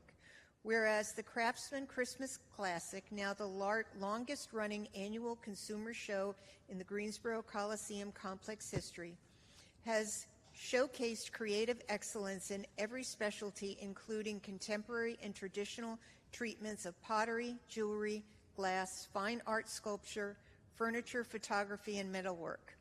Whereas the Greensboro City Council recognizes Greensboro-based Gilmore Enterprise, managed by the Executive Director Clyde Gilmore III and Tammy Gilmore, are one of the crafts and fine arts industry's most acclaimed and award-winning promoters. Therefore, I, Nancy Vaughn, Mayor of Greensboro, do hereby proclaim November 24th through the 26th as the Craftsman Christmas Classic Arts and Festival. Move the proclamation. Second. Moved by Mayor Pro Tem, seconded by Mrs. Abusawader. All in favor, say aye. Aye. Mrs. Hoffman? Aye. And that passes 8-0. I'm going to give this to Matt. I know that they will have ribbon cutting to celebrate their 50th anniversary Friday morning. Yes, we look forward to it.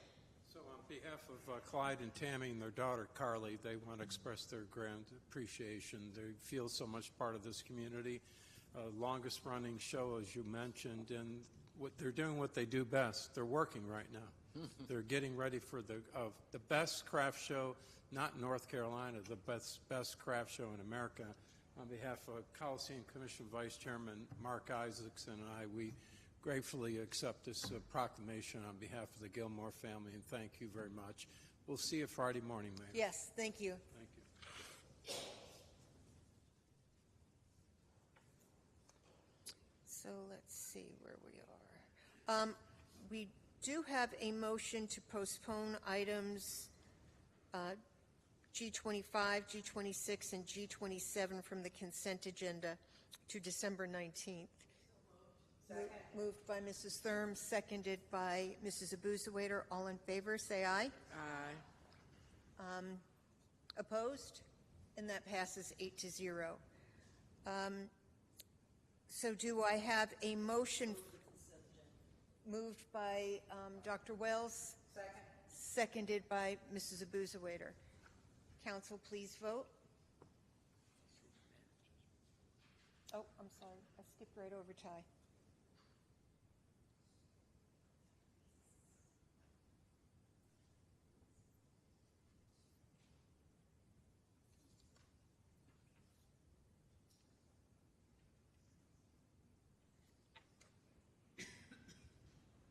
Oh, No, no report. and that passes 8-0. Mr. City Manager, do you have a report? None. Okay. Thank you. Thank you. Sorry about that. No. We will now move on to the public hearing portion of our agenda. Item H1 is a public hearing for an ordinance designating Bradshaw Freeman House, 603 North Church Street, a Guilford County historic landmark. And we will note that Mrs. Hightower has joined us. Are there any speakers on item H1? We do not have a presentation, Your Honor, but we do have Mike Cowhig, our Senior Historic Preservation Planner, available to answer any questions, give a very brief overview. Good evening. My name is Mike Cowhig. I'm with the Planning Department, and I handle the Historic Preservation Program for the city. And one aspect of that program is the Guilford County Historic Landmark Program. And approximately 60 properties in Greensboro are designated as Guilford County landmarks, and these are the cream of the crop of historic structures in the county. And we have an application from Mr. Ray Hunt for his property at 603 North Church Street in Fisher Park, and his property is also in a local historic district. So I visited him to talk to him about some of the exterior changes he had planned for the property, and I was given the opportunity to see the inside of the house, and he and his wife have done this beautiful restoration of the property. But when I went inside and I saw that it had probably the most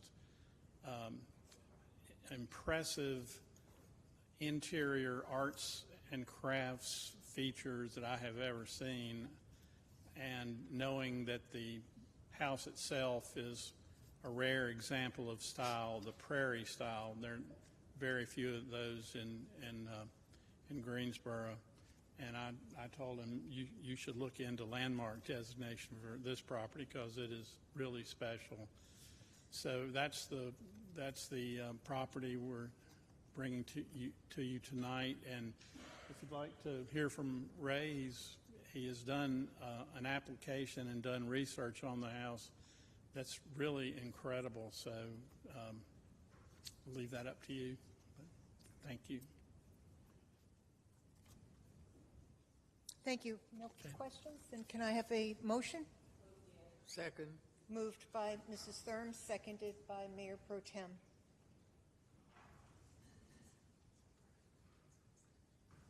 Council, please vote.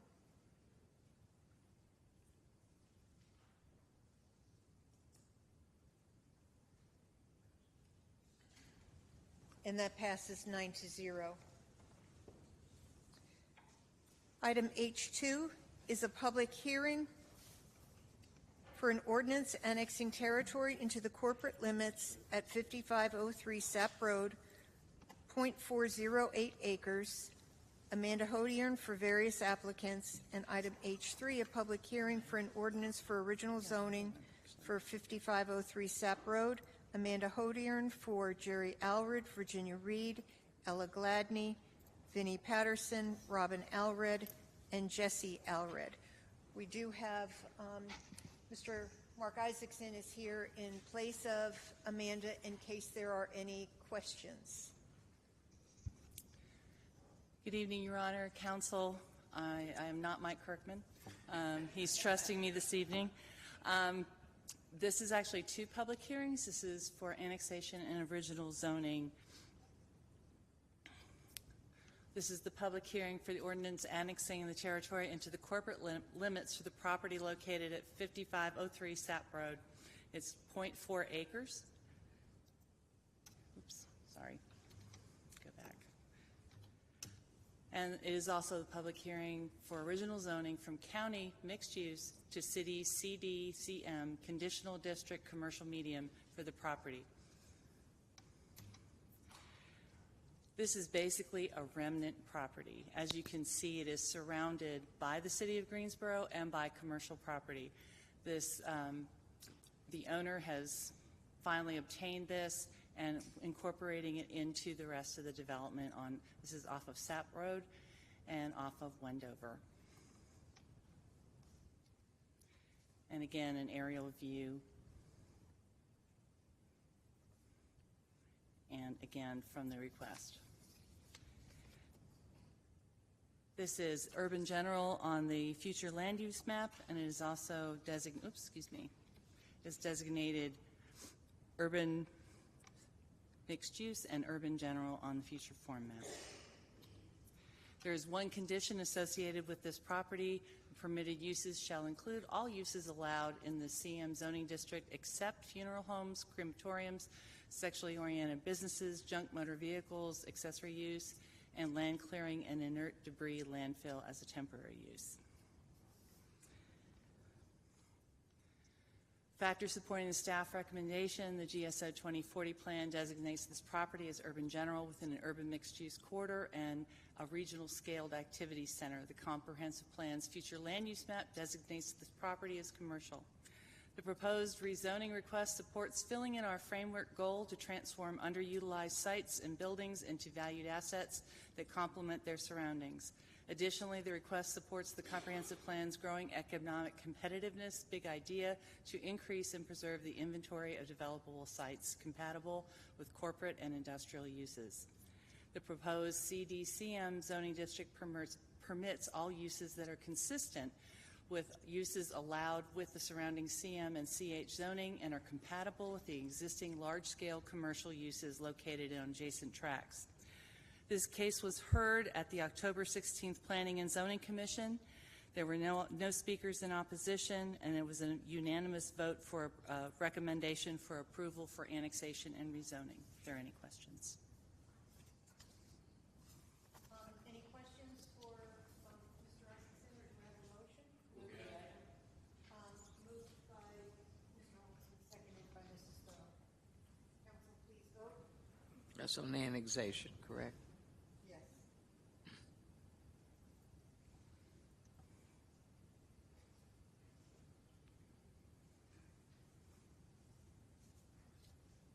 And that passes 9-0. Do I have a motion on page 3 which requires a statement of consistency? Moved by Mrs. Thurm, seconded by Ms. Roberts. The Greensboro City Council believes that its action to approve the original zoning request for the property at 5503 Sap Road from County MXU, mixed use, to City CDCM, conditional district commercial medium, to be consistent with the adopted GSO 2040 comprehensive plan, and considers the action taken to be reasonable and in the public interest for the following reasons. The request is consistent with the comprehensive plan's future built form map and future land use map. The proposed city CDCM zoning district permits uses that fit the context of surrounding area and limits negative impacts on the adjacent properties. The request is reasonable due to the size, physical conditions, and other attributes of the area. It will benefit the property owner and surrounding community, and approval is in the public interest. Council, please vote.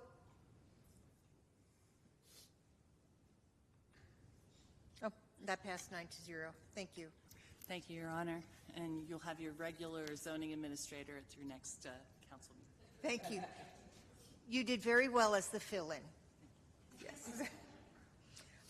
We will now move on to the general business portion of our agenda. Item I-1 is an ordinance in the amount of $15 million establishing the budget for 2022 Transportation Bond Fund 492. Move the item. Moved by Mrs. Abuzawader, seconded by Mr. Holston. I have a question, Madam Mayor. Mrs. Hightower? I just have a quick question. I mean, I know it's a bond. Why are we so long in approving this one? Are we ready to do some things on it? Because it's been. Is there anybody who can answer? That's essentially correct. We've brought the money out in stages. You know, we borrowed the funds in stages, and now we're ready to start moving on the transportation projects. So we want to get them. We want to get their budgets established. Okay, I just wondered because we voted for it last year. So, okay. Thank you for answering. Council, please vote.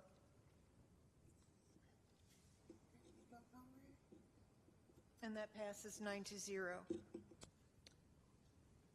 Now we moved on to item I2 is a resolution to approve contract number 11842 in the amount of $900,000 with URV Holdings, Inc. Move the item.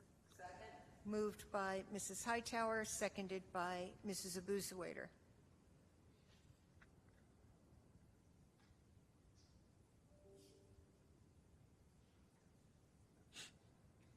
And Mayor, they call it USERV. It's USERV, even though the acronyms. USERV. Thank you. And it's almost like a Uber type service where the rider, they don't want to ride GSO access, that they're able to call in and reserve it. They can do it within 2 hours. They don't share a ride anymore with GSO access because it's a shared ride, so they don't have to wait for it to come. So they're able to independently have their own ride and ambulatory and both. This was a pilot program we did last year, but it went over very well. So we're contracting now for 3 years. The ride will cost $8.50 for one way. However, the city is going to bear the burden of the actual cost because those rides are quite expensive, particularly when they're the SCAT type rides as well. So the city's going to bear the bigger burden, but most people don't have a problem. I mean, if they use Uber, I guess they pay more than that. But in this instance, it will be $8.50 per ride, which we think is pretty. Is it similar to the old iRide, or is it different? It's similar. Similar? Mm-hmm. It's very similar, but this was the contractor that, you know, we were awarded the bid, but they had also been used in the past, previous. Well, that's great. That'll help a lot of people. And that does pass 9-0. Item I3 is a resolution to authorize purchase orders not to exceed $1,500,000 with Samet Corporation for the Belmead deck shoring. Move the item. Moved by Mayor Pro Tem, seconded by Mrs. Abuzawader.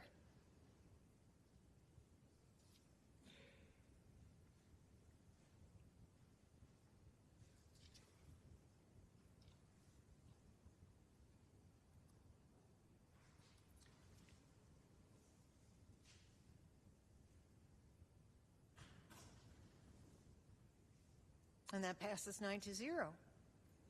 And that is the end of our printed agenda. And Jimmy, I'll tell you that council meetings are never this fast. This must be a pre-Thanksgiving meeting, otherwise you might be here till 9 or 10 o'clock. So thank you for joining us. Boards and commissions. Mrs. Thurm, do you have anyone? Just one. I'd like to reappoint Omar Jones to the participatory budgeting for his second term. Okay. That was moved and seconded. All in favor, say aye. Aye. Okay, that passes. That's it. Dr. Wells? No, that's Mayor Pro Tem? Is this? Appointments. No. I have none. Mrs. Abuzawader? Yes, I'd like to reappoint Jamila Pender to the GTA Commission. That was seconded by Mayor Pro Tem. All in favor, say aye. Aye. And that passes 9-0. Mr. Mazzini? Mr. Holston? Yes, I do have one, Madam Mayor. For the Guilford County Historic Properties Commission, I'd like to appoint Mr. Louis Gallion. The position is basically vacant right now. It's been open for several years, and we have someone who's willing to serve us. So, Mr. Louis Gallion. Wonderful. Mrs. Hightower? Oh, I'm sorry. Do we have a second on Mr. Holston? Seconded by Mrs. Thurm. All in favor, say aye. Aye. And that passes 9-0. Mrs. Hightower? Yes, I have one. I would like to appoint Kim Isaac to the Commission for the Status of Women. And that's been vacant for a minute, so. So that was moved by Mrs. Hightower and seconded by Mayor Pro Tem. All in favor, say aye. Aye. And that passes 9-0. I do know that, Mayor Pro Tem, you do have a resolution to read. Oh, I'm sorry, Mrs. Hoffman. Any boards or commissions? I have no appointments. Thank you, Mayor. Thank you. Okay, I'm going to read this, and then do we get a chance to say something after that, Mayor? Yes, ma'am. I move that effective November 29th, 2023, the City Council of the City of Greensboro award the city attorney a 4% merit increase, setting his new annual salary at $280,452. Second. And that was moved and seconded. Yes. All in by Mrs. Hightower. All in favor, please say aye. Aye. And that passes 9-0. Comments, Mrs. Hightower? Thank you very much. First, I would like to thank you all. As you know, I had eye surgery a couple weeks ago, and I didn't make the meeting, but I made it on Zoom.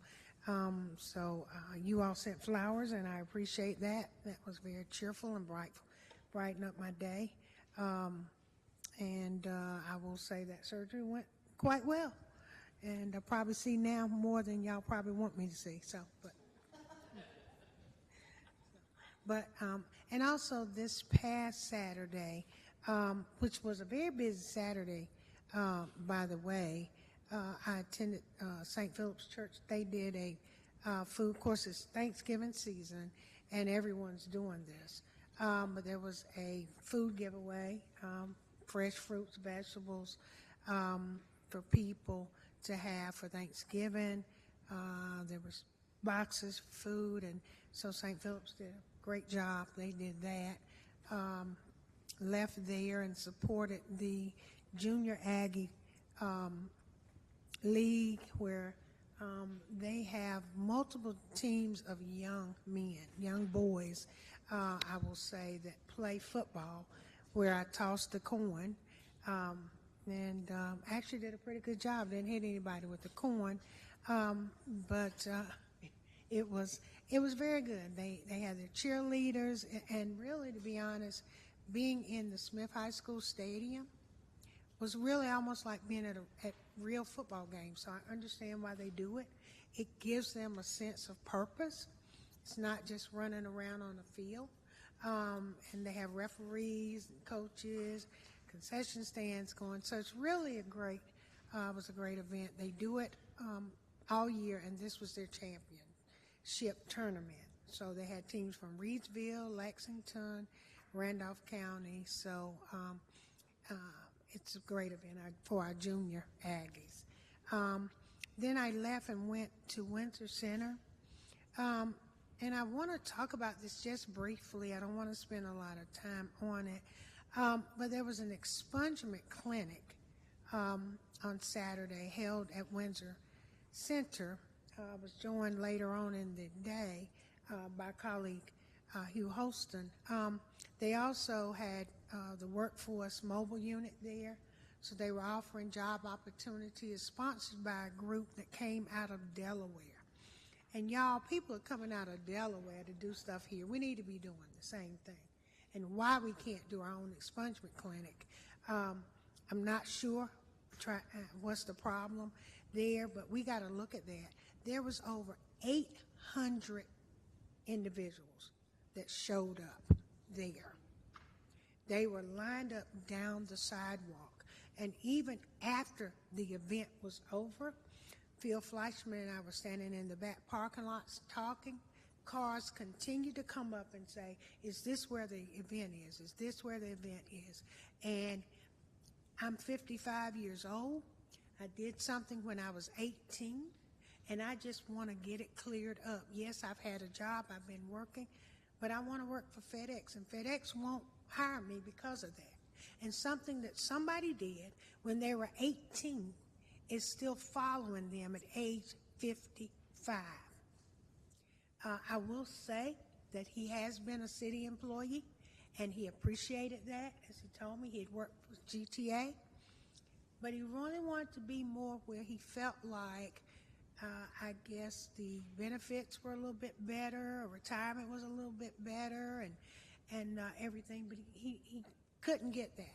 Since 9/11, people's records now follow them more than they used to. They go all the way back to the beginning of time. And when you've done something that's minor, you need a second chance, and that's all we're saying. But we need to do this. We need to have an expungement clinic. There were 4 attorneys there. I'm not sure where the attorneys were from, but they all, of course, have to know North Carolina law, so they're very versed in that. But to see that turnout on a Saturday says that is a very important, critical event that we need to be doing ourselves. And I know Thrive GSO had started something like that. Seemed like if we're going to offer people opportunity, and Toyota's coming here, they're saying there's a job fair for them on December 9th, and they're supposed to be reentry friendly. We're asking Publix to do the same. We can't ask them to do that if we don't help people get prepared. And this is part of the preparation. And so I really want to explore with staff, Mr. City Manager and Mr. City Attorney, to do a very same event. You know, Galen Oliver did this about 4 or 5 years ago, and he had over 700 people show up. So it's telling me this is critical, and even today. So if you could, Mr. City Attorney, this is what I'd like for us to do. Thank you. Dr. Wells? Well, I'd like to thank the council again for approving the day of prayer into today. I don't know how many people were involved, but it did bring some concern about what's happening in our city. I'm also concerned about the homeless situation that we have, and I'm hoping that we can come up with some solutions that will be more effective. I know we've tried what we know, but I mean, we just can't give up. When I look at the people in front of the IRC and how they're camped out, I know that that's not a good look for Greensboro. All of the buses that come into the depot have to come down Washington Street, and it doesn't make it look like we are a welcoming city to have our people on the street. So I hope we'll continue to try to find solutions for those problems. Thank you. Mr. Mazzini?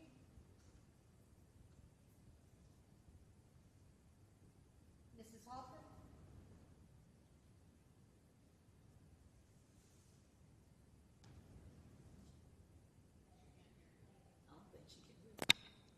Turn that off again. Mrs. Hoffman?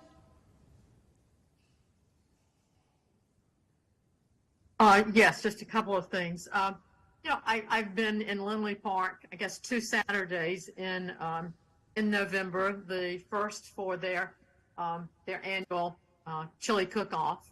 It was an absolutely glorious Saturday. There were certainly, I don't know, several hundred people, 300 or so.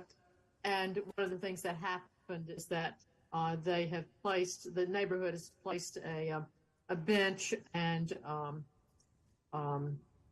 a table and bench really to honor and to thank Patty and Bill Eckerd, longtime residents of Lindley Park, who've done so much for that neighborhood. So that was a great Saturday event there. And then I was back last Saturday in Lindley Park for the planting of 210 trees in the Lindley Park neighborhood.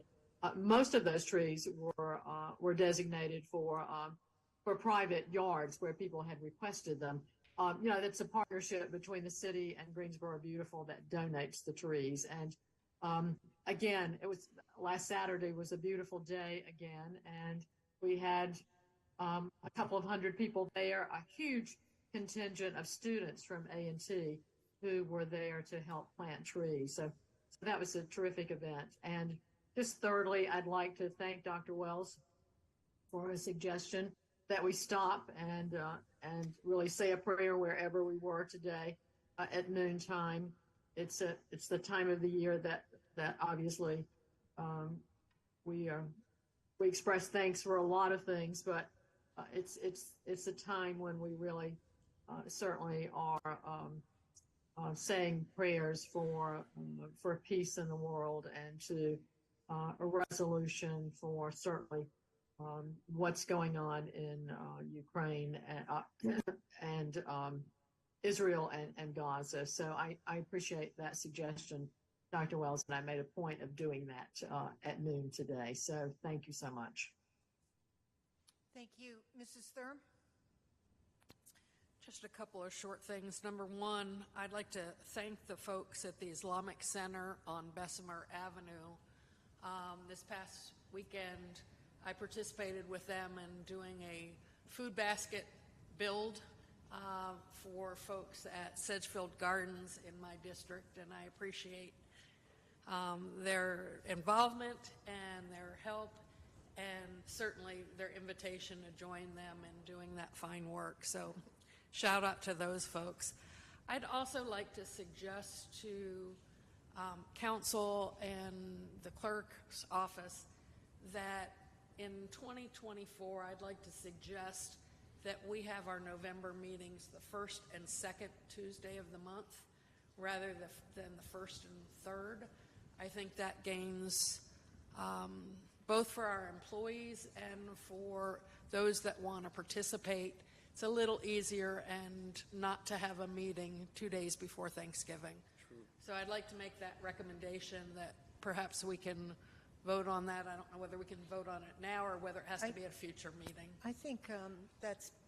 Just one quick question, just to make sure with planning and zoning that there's enough time in between the planning and zoning meeting and the appeals time frame. Great idea, just making sure that we don't bump up against any timelines. If there's not, then the first and the fourth. It really doesn't matter.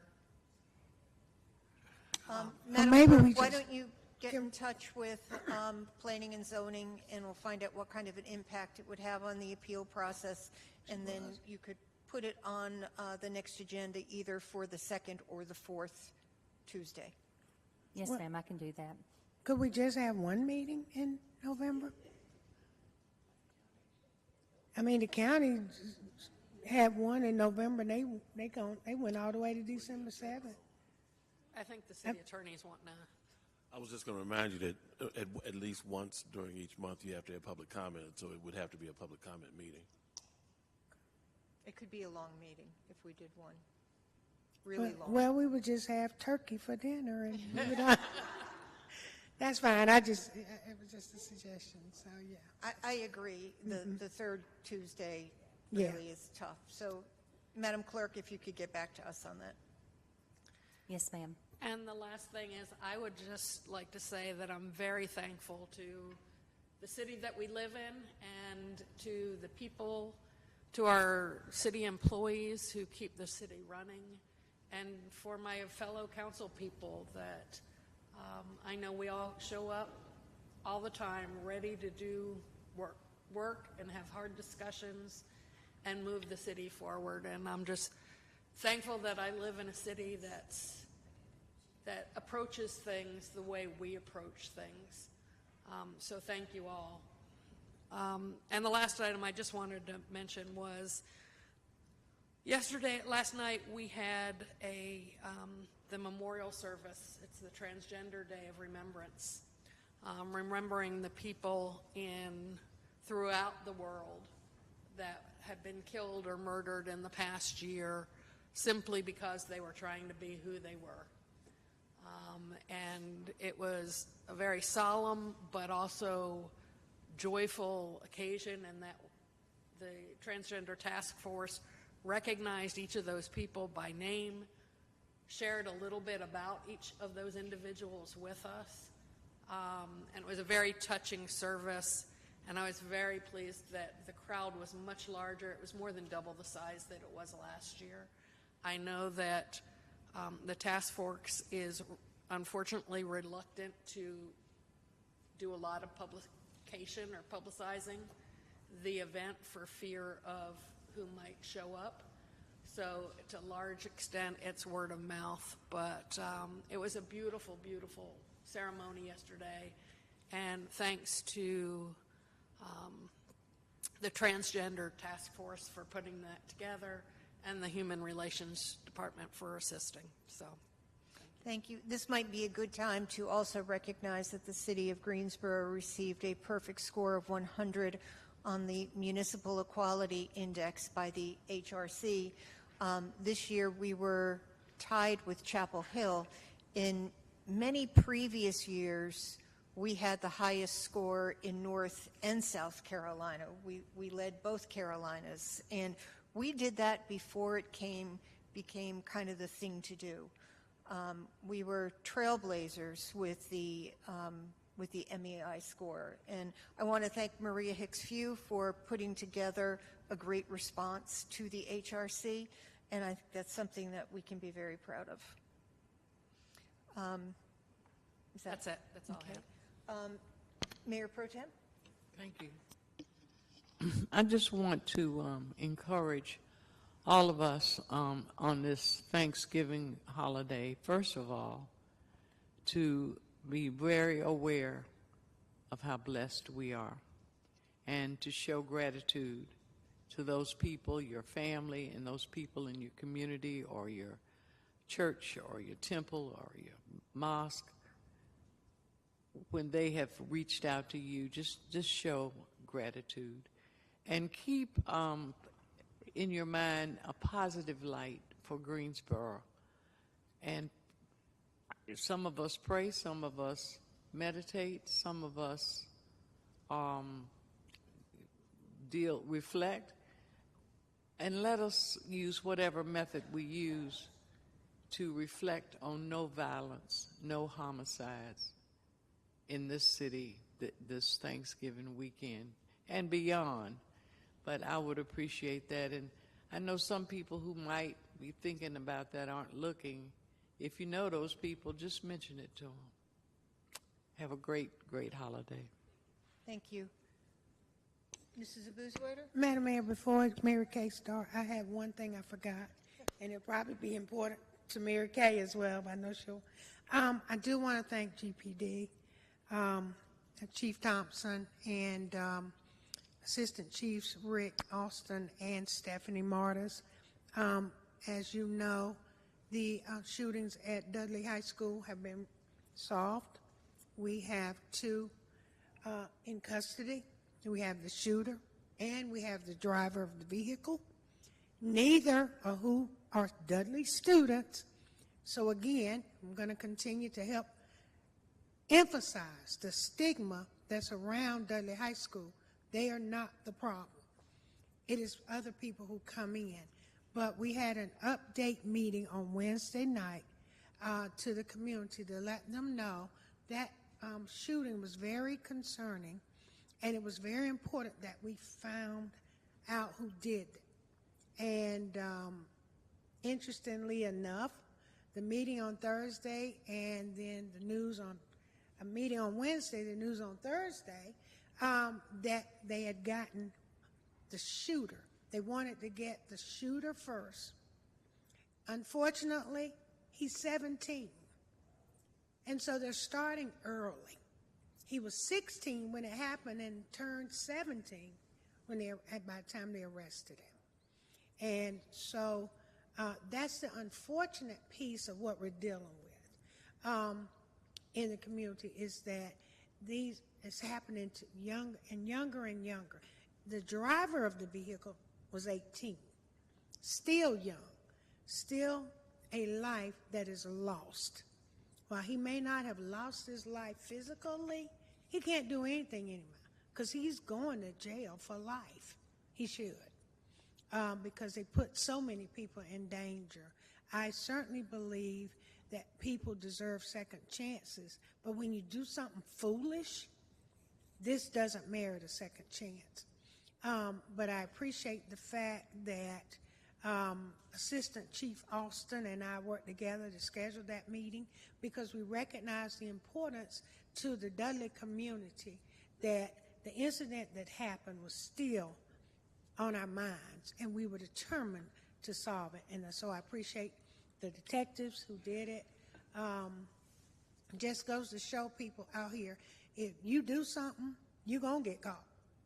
It may take a day, it may take 10 days, it may take 100 days, but you're going to get caught. So if you can stop doing foolish stuff so that we can help make your life better.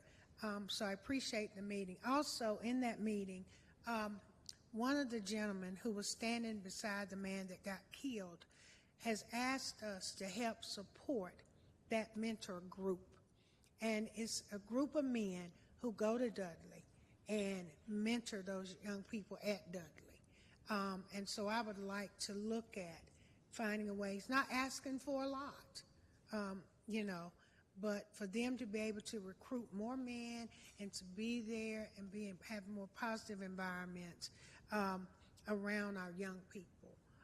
So I would hope that, Mr. City Manager, we can look at that, and as maybe one of the nonprofits, we can add to assisting them with some funding for them to do the work they're doing, because the tragedy of them losing someone that night to a careless act, they are still carrying that burden with them. It's still very emotional to them. So Assistant Manager Trey Davis was there as well, in support. Mayor and Councilmember Holston were there also. So I just wanted to, I slipped my mind a little bit, and I apologize for taking this time, but I really want to thank them for that, because it meant a lot to the principal, Dr. Goss, and his staff. Absolutely. So thank you for that. And I think that was very important to bring up, Sharon. Unfortunately, that's the day my nephew was killed, so yeah, we couldn't come, but we've always been big supporters of Dudley. My oldest son played football for Dudley, so it was tragic to even hear about that, because the whole family was concerned about, here we go again, shootings at football stadiums. So I'm going to certainly lift up our community, and Dr. Goldie Wells and the mayor doing the day of prayer today, lift up our community.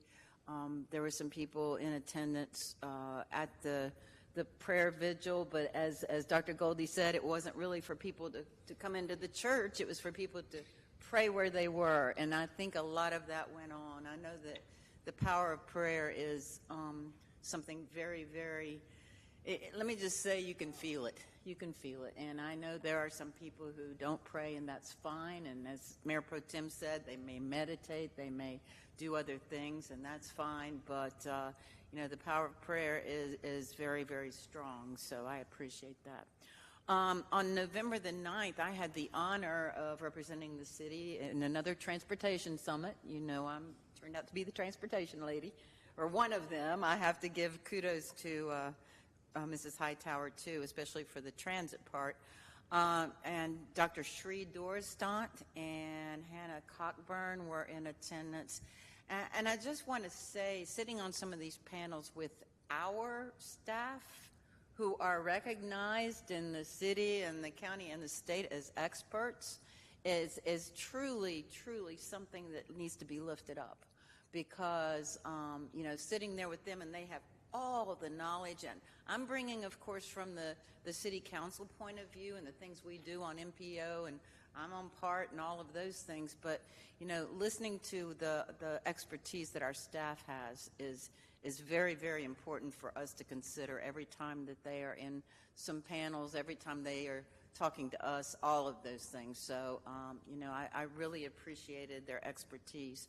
Let's see, there was a vigil on November 8th, very much similar to Day of Prayer, but it was a vigil to bring to light all of the homicides in Greensboro, and it was very well attended. A lot of people there. I know the mayor was there. Mr. Holston was there. I can't remember everyone who was there, but I know that one was very moving. And listen to the mothers. You know, it wasn't about any of us. It's about those mothers and the family members who lose people in homicides. And a lot of them, unfortunately, unsolved homicides. And as Mrs. Hightower said, you know, it really may take a while, and some of those have been waiting for years and years, but someday those are all going to be solved. I just feel it. Many of us went to the NCCJ dinner. That's always a delight to see the NCCJ dinner. I had the honor of representing the city in the Tulip Society, which was a luncheon for refugee women in Greensboro. They have the Afghan women have a society, a little society, and they had a high tea, but it turned out more to be of a food and a luncheon. So it was really, really nice to attend and be part of that. I think that's about all I have, except I want to make sure I appreciate everyone reaching out to me and the loss of our nephew. And it shows that, you know, Greensboro really is a caring community. And I want us to think of that as we sit around our Thanksgiving tables and give thanks, to hug those you love. So, thank you. Thank you. Mr. Holston? Yes, thank you, Madam Mayor. Several things this evening. First of all, it's been mentioned earlier about the candlelight vigil. Dr. Wells called for a day of prayer, and Madam Mayor's called for a day of prayer. And also the GPD update that was received over at Dudley. All very, very well connected to the issue of violence in our community. Obviously, the shooting over at Dudley with the loss of Reverend Matthew Grant, or Mr. Matthew as we called him, is still stinging in the heart. Matthew, many of you may know or may have heard that he was actually a budding entrepreneur. He was looking to start a shoe line, and the name of his shoe was called the American Shoe. I was working with Matthew along with Mr. Amir Blackwell, who's the owner of Hype Clinic, and we were developing a promo video for him to raise funds. That video was prepared and ready for him to see. Unfortunately, it was the Tuesday after his death, and we, Amir and I, are still committed, working with his cousins Tracy Moore and others, to bring that to fruition. So it really is appreciated. The candlelight vigil, the day of prayer, and then GPD being open and transparent about what's going on. There have been 2 arrests, and there is the presumption of innocence, but it is encouraging to know that the investigation was going strong, and it has some fruition. Also, it's been mentioned that by Council Member Hightower about the expungement clinic this past weekend. It was at the Windsor Center. It was filled to the gills. There were so many persons there who were interested in cleaning their record. Another way of looking at it is, here at Council, we have been so strident in making sure that we're bringing jobs and economic opportunity to the residents of Greensboro. These were persons who were there who were having difficulty getting those jobs, difficulty getting jobs. These companies are moving to Greensboro because they know that we have a strong workforce, or our workforce can be even stronger. And so Council Member Hightower's call for an expungement clinic sponsored by the city is so very vital and so much aligned with the work that we're doing here at council that it's just imperative that we do that. The clinic started at 11 and ended at 3, and at 3 o'clock it was more busy than it was all during the day. They did commit to getting back to these attendees, and Councilmember Hightower, I know that at least 2 of the attorneys were from Elon and 1 was from North Carolina Central, and they stuck it out and they were willing to help out as much as they possibly could, and it was just a great thing to see.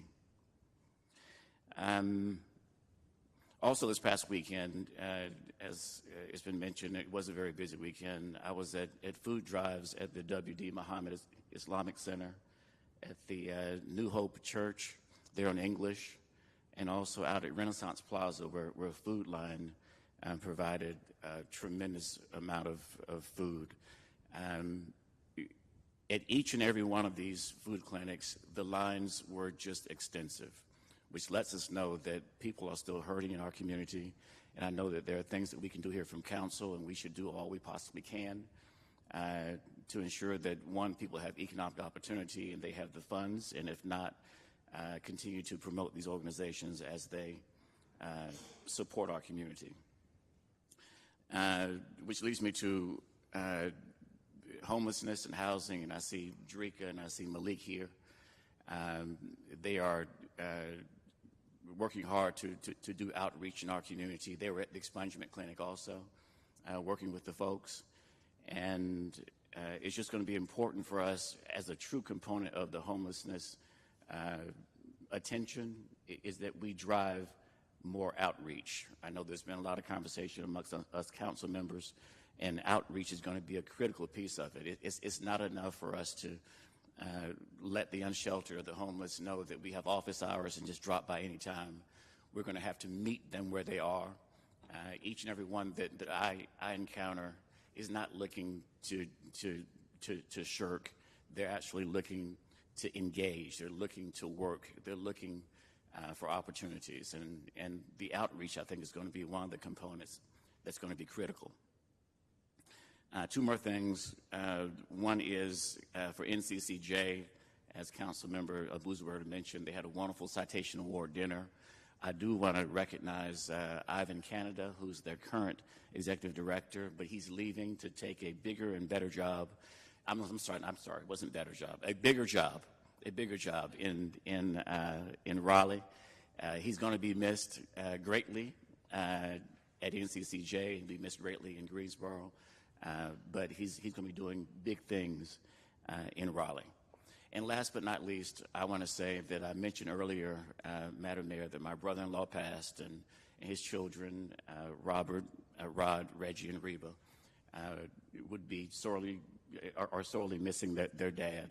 But also Robert's wife, Charlene, of 57 years, 57 strong years, along with his sister, my wife Olympia, and her 5 surviving brothers.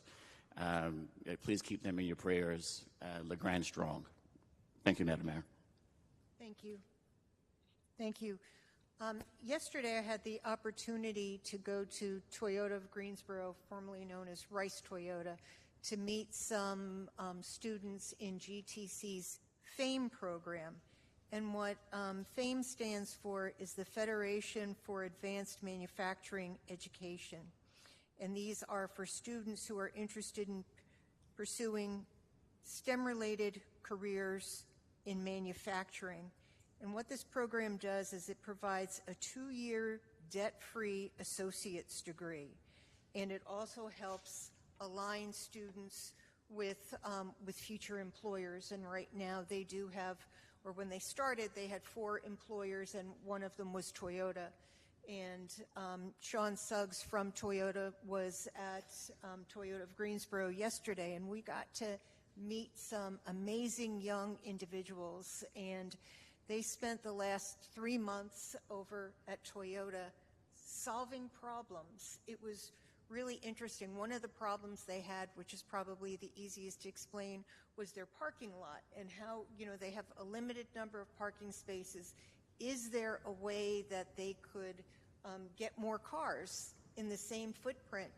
And wouldn't you know, they came up with kind of a herringbone style parking, and Toyota completely restriped their parking lot. And Mr. Suggs said that probably other Toyotas would follow suit because this was such an interesting thing that they came up with.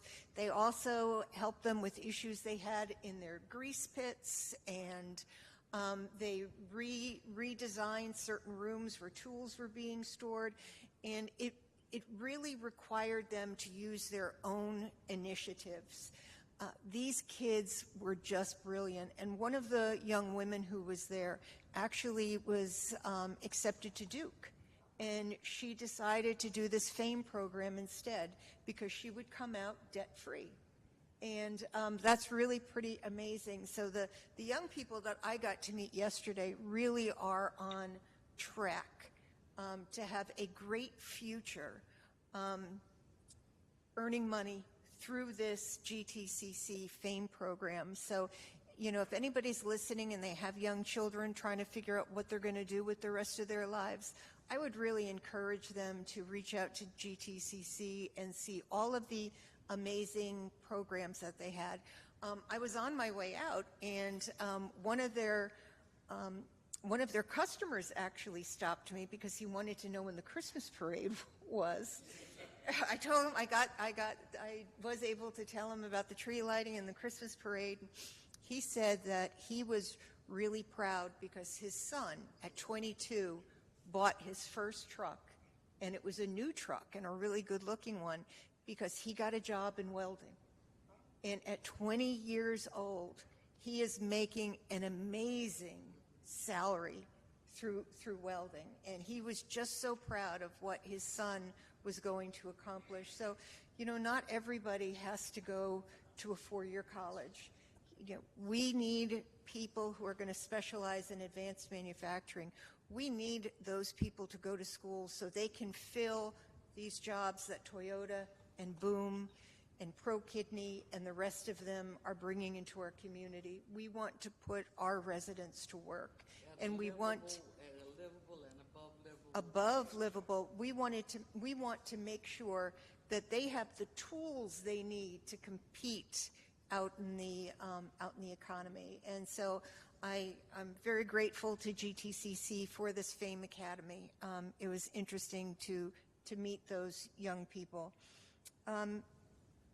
You know, we've talked a lot about gun violence lately, and especially today. And, you know, a few years ago, the City of Greensboro did a resolution to support the Raise the Age, and it was people who were 16 and 17 that they should be tried as juveniles and not adults. And I'm curious to see what kind of an impact that has had.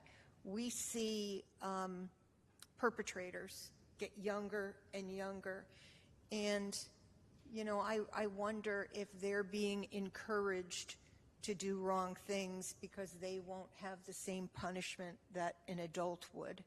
I don't know if that's something that we can research through GPD or if that's a bigger discussion. At the time, I was concerned that there might be unintended consequences, and I think it's something that we should investigate. Mayor, why not have GC Jack look into that? That's a great idea. Yeah, I think that's a great idea. They're supposed to be. She had a great idea. If you only knew what was up here, you would be scared. So I like that idea, and let's bring it to GC Jack. I don't know how easy it would be to pull that information. Now, the Raise the Age, you know, if people committed a murder, they weren't going to be tried as a juvenile. They would be tried as an adult. But there were a number of crimes that were lowered where they would be tried as juveniles. And I think that we and all other communities thought that that was a good thing, that we wouldn't have people having to go to expungements because they would learn their lesson. But I think we need to just look into that a little bit more to find out what kind of an impact that had. Dr. Wells challenged me to step out of my comfort zone with the prayer today, and I videoed a prayer. It is on my Mayor Nancy Vaughn Facebook page. And, you know, some people have kind of criticized me, criticized us, because, you know, we do enough prayers, we do enough vigils. But kind of in the introduction, this is what I said. There are many things that we have to celebrate, but that's for another time. Tuesday, we are lifting up our city and the families who have been impacted by gun violence. No matter where you are, whether you're at work, in the checkout line at the grocery store, out walking around, or sitting in traffic, please join us and take a moment to pray or reflect to bring healing to those families who are grieving this holiday. Healing for those families. Dr. Wells, the City Council, and I know that prayer alone will not solve the problem of gun violence. I think that's really important for people to understand, that we know this will not solve the problem of gun violence. But for a few minutes, we can all speak with one voice. We can open our hearts and minds to our neighbors in this vast city, even if we don't know them. We can look within ourselves for how to be a part of a community-wide solution to curb gun violence. It's everybody's problem. How can you be a part of the solution? What is your prayer for peace? So I did my prayer, but I want people to know that they can be part of this solution. This is not a police solution. This is a community solution. So while people are criticizing us because we want people to come together, I would challenge them to look in their hearts and say, what is it that they can do? What is their prayer for peace? So on this Thanksgiving Eve, that is the message that I wanted to leave. Thank you. And please hold those families. There are going to be a lot of families who will be having dinner with an empty seat at the table. So, Mr. City Manager? Thank you, Mayor, and thank you very much for that. So the only thing I have is a white flag will open tonight at 8 p.m. Through tomorrow, I believe, at 3 p.m. White flag. That's all. Thank you. I'm sorry, I couldn't understand what you said. What, at 8 p.m.? White flag. The white flag will open at 8 p.m. tonight. Yes, it is very cold. Mr. City Attorney? I just want to express my appreciation for council's support, and happy to move on to another year. Thank you. If there's nothing else, all in favor say aye. Aye, we're adjourned.